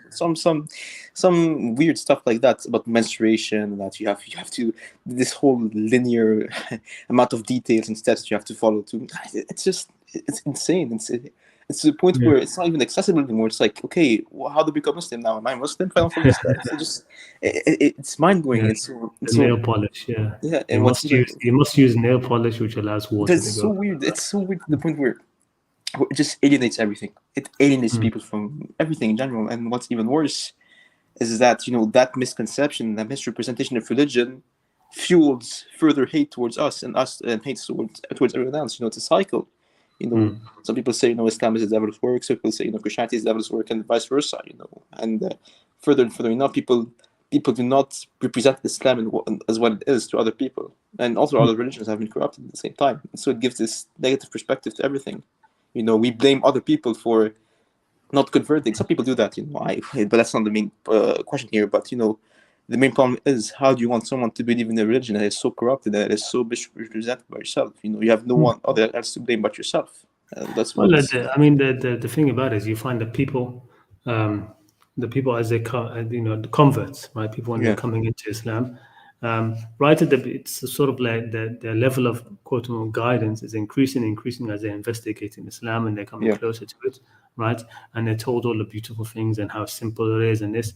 And then once they get in, then it's sort of like it's going down because downhill, So then they start to be, now you have to do this, and now you have to do this, and now you have to find the saved sect, and then you have to accept. There was this very nice woman called what's her name? I forget. Anyway, Millihan's Philosopher Corner or something. Millihan, I think her name is. But anyway, it's just she really loves to read books, and she reads a lot. And her YouTube channel was basically mostly just her reading through various books, right? And she read the Bible so many times. Then she started reading the Qur'an, right? So she read through the Qur'an, and eventually, of course, she became a Muslim. Especially, she was very influenced by Mufti Menk, right? But then she converted, and you could always see that she's become much more Salafi. And then it's a rabbit hole, basically. It's the rabbit hole. But the thing about it, what I saw is that how she behaved, how she was before, right? The way she spoke. I would see sometimes her video. I didn't see much of her video. She used to post so much, but I would see, for example, some of her comments, and she was, pretty gentle and stuff. And then she became a Salafi, and then Next time I saw her, she was very like harsh in the way she spoke to people, Yeah. very critical, very this. It's observable, yeah. It's Yeah, it just happens. So I always tell, again, I say this a lot to people, to new Muslims or people who wish for advice. Hold on to the things which brought you to Islam. They're the things which will guide you once you're in Islam. exactly, Right. yeah, exactly. They will That's give you that. main point. Yeah, Anyway, sorry, what's your name? Alan, right? yeah, Alan. Yeah, but Alan, it's all right. it's more of a pseudonym, you know. I don't know. All right, Sudi, no problem, right? Yeah, it's Let fine. me get to a few of these questions, and I think we'll end it because it's Of been a course, very no problem. long No stream. problem. Yeah. All right. Okay. So let's see. So this, I mean, look, when it comes to this hadith of Ghadir Khum, and it's more for understanding the history, right? It's more for it doesn't matter to us now. Like what Hector, what you're saying here. I'm sorry, but I don't understand your comment on holding on to the Quran and the Prophet's family. Could you elaborate? I'll elaborate that a little bit. Let me get to this first. Does the Prophet's family include his wife and Aisha and her father Abu Bakr and Hafsa and her father Umar? Do you think Abu Bakr and Mr. Umar did not know or saw the Munafiqun as well as Ali did, and why? Okay, so it's again there's a lot of background in this. There's a lot of things happening to try to sort of like answer it in a nutshell is very difficult. But firstly, when the Prophet said that Ghadir Khum, he said itrati ahlu bayti, right? So the itra of my ahlul bayt, the itra from the people of my house, the itra doesn't include the wives, right? Doesn't include the wives. Okay. And the thing about Abu Bakr and Umar is they were from a much less powerful clans of Quraysh, right? Much less powerful, clans of Quraysh. Umar himself was very, very sort of like fanatical towards Quraysh itself, right? Yeah, that was one of the reasons why he wanted to kill the Prophet, because he was causing disunity he saw against Quraysh. Whereas Abu Bakr was much sort of like a weaker character in that kind of way. I mean, one of the amazing stories you see is that after Abu Sufyan becomes, quote unquote, Muslim, after the conquest of Mecca, basically, and when Abu Sufyan moves to Medina, right, you find Abu Bakr defending Abu Sufyan against others, right? So one time, some of the poor Muslims, Bilal, Suhaib, and Ammar, were sitting, and they saw Abu Sufyan, and then they commented to themselves that the swords of God did not find the place that we sort of wish they would have found on the day of Badr, which is they're talking basically about how Abu Sufyan escaped on the day of Badr, and he was one of the people that should have been. They wish that he would have been, attacked basically, because of course there was that whole thing between either the army or the caravan of Abu Sufyan. Anyway, the point is that Abu Bakr jumps up to the defense of Abu Sufyan, right? He jumps up quite viciously. He says, "How dare you say that to the Sayyid of Quraysh," right? To the Sayyid of Quraysh. This is one of the things, and there are many others which show that, once, because the Arabs were very tribal, okay? Once the leaders of Quraysh became Muslim, people saw them as having to be in some of the Sahaba saw them as they as bringing over their sharaf, their honor, their dignity, their status is now just within Islam, right? So they had this attitude towards them. Ali was not influenced by the hypocrites at all, right? He was very, very knowledgeable about their states and about the munafiqeen and these sort of things. So they weren't able to view that as much as him. So yes, definitely they weren't able to be uninfluenced by them as much. I mean, even the hadith of Abu Bakr saying the prophets do not inherit. What we inherit is left as sadaqah. That was obviously something that Abu Bakr got from hypocrites, right? He didn't get that from the Prophet, okay? Even though the narrations, some of them say that I heard the Prophet. No, he never heard it. So obviously he got it from somebody else, because that's what was happening at the time. People would just narrate things from other people. When it comes to this point, Hector, again, it comes down to understanding the history, right? The Prophet dying at that time and leaving behind basically nobody in charge, right? When you had all of these, when you had such influx of munafiqeen, of the tulaqa, even what the Surat al-Ma'idah says about those who say with their tongues what is not in their hearts, and other people who have not yet come to you. And then there was the alliance between the what's called the hypocrites and the Ahlul Kitab, and between the Ahlul Kitab and the Qurashis, and then there was the Rome, right? There was a lot happening, right? There was a lot happening. The Prophet there was an attempt to kill him on the way back from Tabuk and on the way back from Hajjat al-Wada. There were things happening, right? There was this whole conspiracy with the Masjid al-Dirar, right? All of that was happening. That the Prophet would just die and not leave somebody in charge. No, okay. So he left. He did appoint Ali to be the leader after him. Otherwise, after him, things would have gone as they did. Would go south.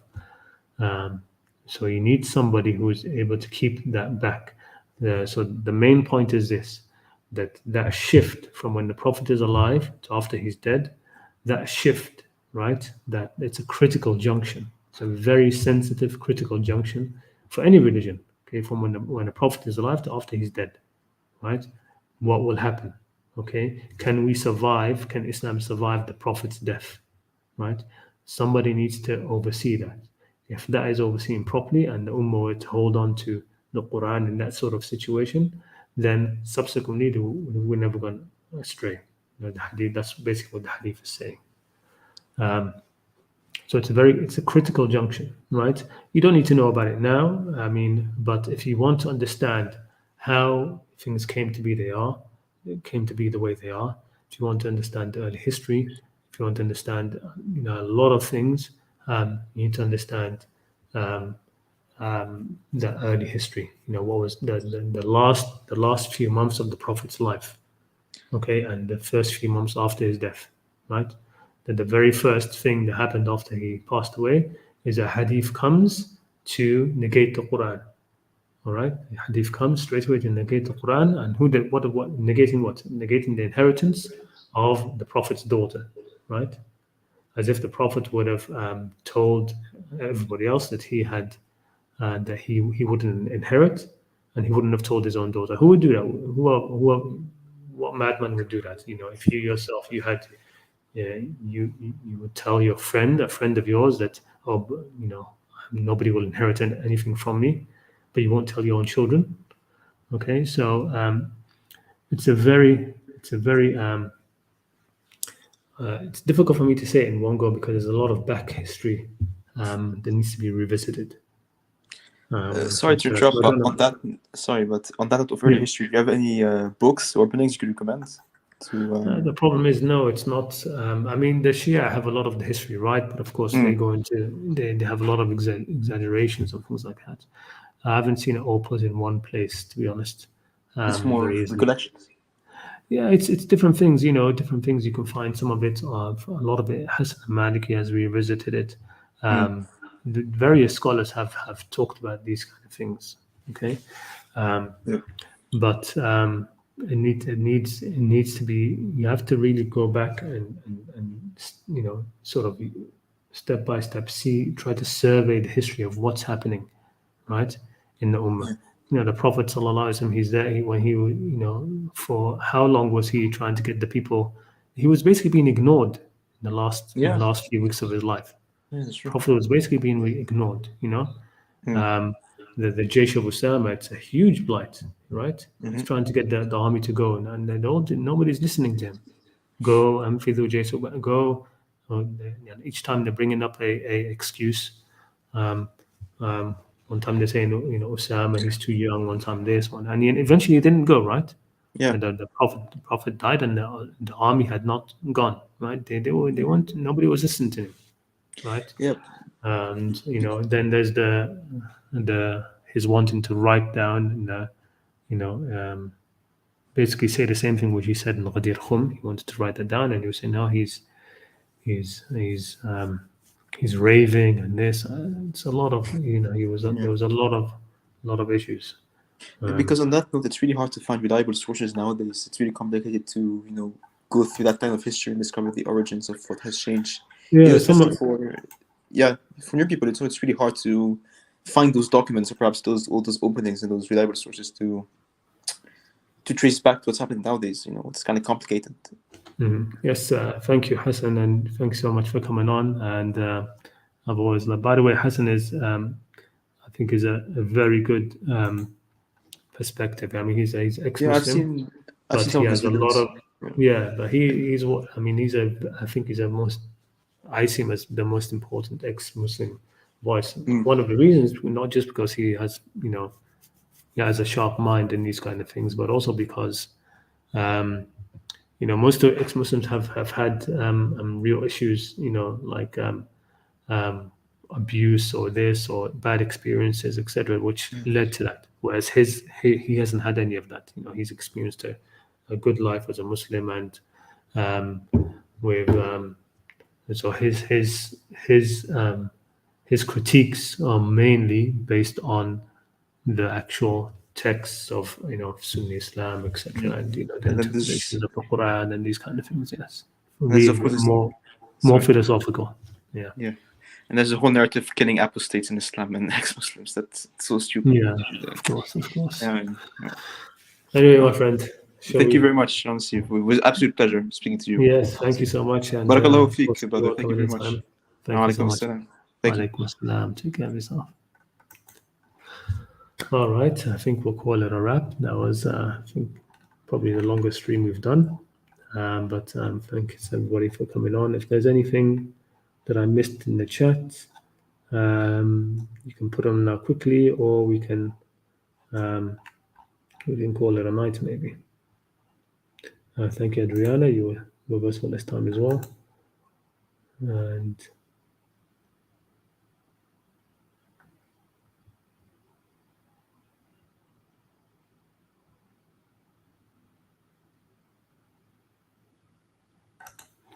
well, I mean, if you want to say that it was impossible for him to deny Fatima, well, what would you say happened then? Because I'm not sure what else you could say happened other than that. That's what happened, right? But he did it because he was somebody told him the Prophet said this, and so he went along with it. And later on, that's why he burnt his collection. So he actually had a collection of 500 hadiths, and later on he burnt it when and Aisha asked him, why you burn it. He said, well, some of these hadiths have come to me from other people, and I'm no longer sure I can trust those other people, right? Yeah, he knew the Quran, but when push came to shove, what did he choose? Right? He chose a hadith. He chose hadith over the Quran. Right? When it came to the inheritance of Fatima, he chose the hadith over the Quran. And Fatima argued for her case from the Quran. Right? She argued for her case from the Quran. So I don't know what.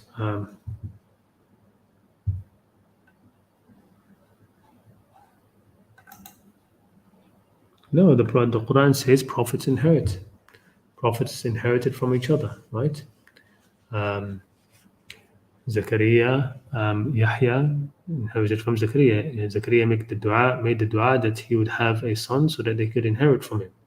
And Sulaiman, inherited from Dawood, right? And in the end, why would a prophet's child be denied the inheritance just because their father is a prophet? Isn't that unjust? Right? Fatima falls under. He's her father. She's her. He's the father. She's his child. The normal inheritance rules apply.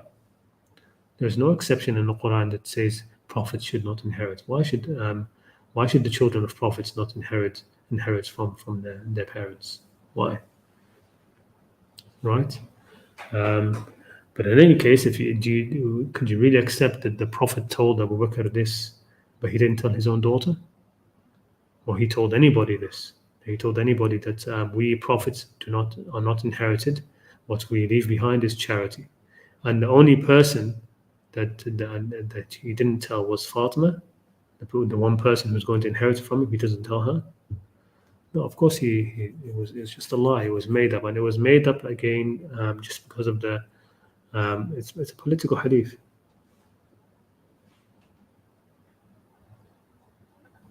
No, but we're not talking about inheritance of divine messages. We're not talking about that. We're just talking about just normal inheritance. Okay, we're talking about normal inheritance. And so, of course, when it comes to the inheritance of like prophethood and stuff, they don't inherit prophethood, right? When Zakaria made that dua, he said, "Jalli waliya." He didn't say make a prophet.